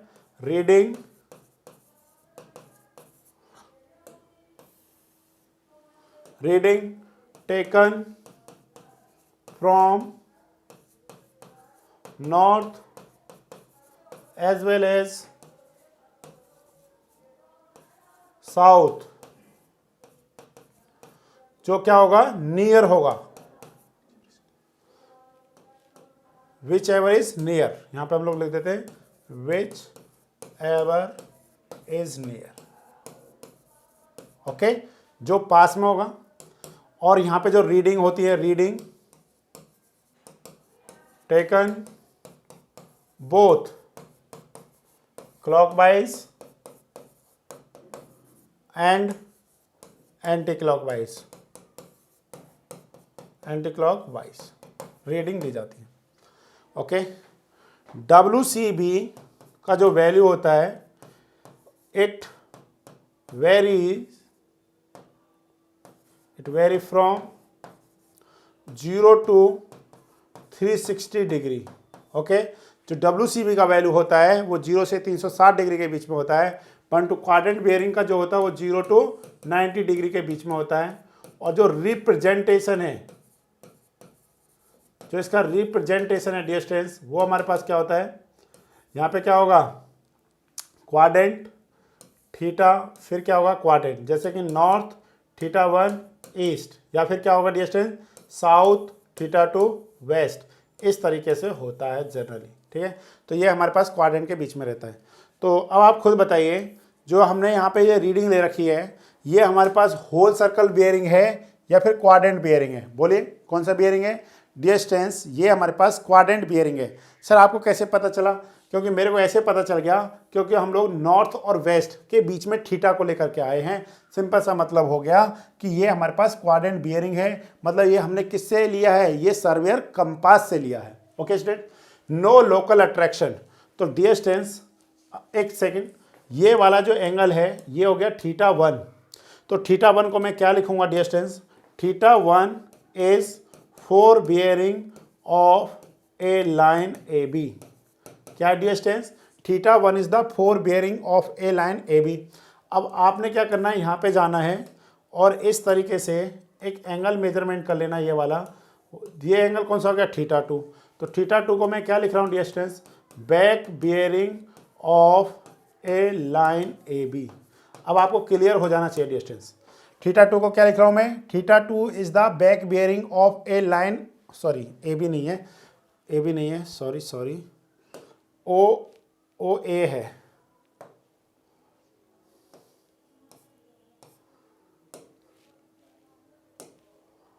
क्या dear students, OA, okay sorry. तो θ2 क्या dear students, back bearing of a line OA है। तो ये आपको क्लियर हो गया। अब आप खुद सोचिए, अगर इन दोनों में आपने डिफरेंस देखना है या रिलेशन देखना है, तो हम लोग लिख रहे हैं यहाँ पे relation between 4 bearing and back bearing, इसमें आपने रिलेशन बताना है। तो डियर स्टूडेंट्स क्या होगा, बोलिए क्या रिलेशन होगा, खुद सोचो। तो मैं क्या ऐसे लिख सकता हूँ, मैं अगर सिंपल ट्रिगोमेट्री यूज़ करूँ, तो अगर हमारे पास दो लाइन इस तरीके की हैं, अगर एक एंगल यहाँ पे θ1 है, तो माय डियर स्टूडेंट्स ये बनने वाला एंगल भी कितना होगा, θ1 का होगा। इसको हम लोग क्या बोलते हैं, अल्टरनेट एंगल्स बोलते हैं। जब दो पैरेलल लाइन को कोई एक लाइन क्या करती है, कट करती है, तो बनने वाले ये जो एंगल अल्टरनेट एंगल्स होते हैं, ये एक दूसरे के क्या होते हैं, इक्वलेंट होते हैं। इसका सिंपल सा मीनिंग क्या हो गया, अगर मैं यहाँ पे देखना चाहूँ, अगर ये θ1 है तो डियर स्टूडेंट्स ये भी कितना हो जाएगा, θ1 हो जाएगा, यस और नो। और अगर कोई एक लाइन इस तरीके का है और इस पॉइंट को अगर इस तरीके से देखें, ये वाला जो एंगल होता है ये कितने डिग्री का होता है, 180 डिग्री का होता है। इसका मतलब मैं क्या लिख सकता हूँ, मैं लिख सकता हूँ θ2 equal to θ1 plus 180 degree, yes और नो। θ2 इक्वल टू क्या लिख सकता हूँ मैं, θ2, ये तो θ1 हो गया, ये वाला एंगल यहाँ से यहाँ तक का कितना हो गया डियर स्टूडेंट्स, ये हो गया 180 डिग्री का। तो 180 ये हो गया हमारे पास, ये कितना हो गया θ1 इक्वल टू कैसे हो गया, θ2 के। तो θ2 इक्वल टू θ1 प्लस कितना हो गया 180 डिग्री। तो मैं यहाँ पे एक रिलेशन लिख रहा हूँ, θ2 माइनस θ1 इक्वल टू कितना हो गया डिस्टेंस, 180 डिग्री के इक्वल हो गया। तो इसको जब मैं आगे देखता हूँ, आगे देखना क्या है, θ2 का मतलब क्या है, back bearing of a line minus 4 bearing of a line equal to 180 degree. My dear student, अगर if 4 back bearing minus 4 bearing equal to plus minus 180 degree आता है। ठीक है, कभी कभी देखिए बैक बेयरिंग क्या होगा, छोटा होगा। ठीक है ना, हमेशा तो ना बैक बेयरिंग ज़्यादा होगा, कभी कभी ये छोटा भी होगा। अगर ये रिलेशन क्या आता है, back bearing minus four bearing या फिर four bearing minus back bearing equal to plus minus 180 degree आता है, इसका मतलब है free from of local attraction. Local attraction. Okay students, clear हो गया, free from of local attraction.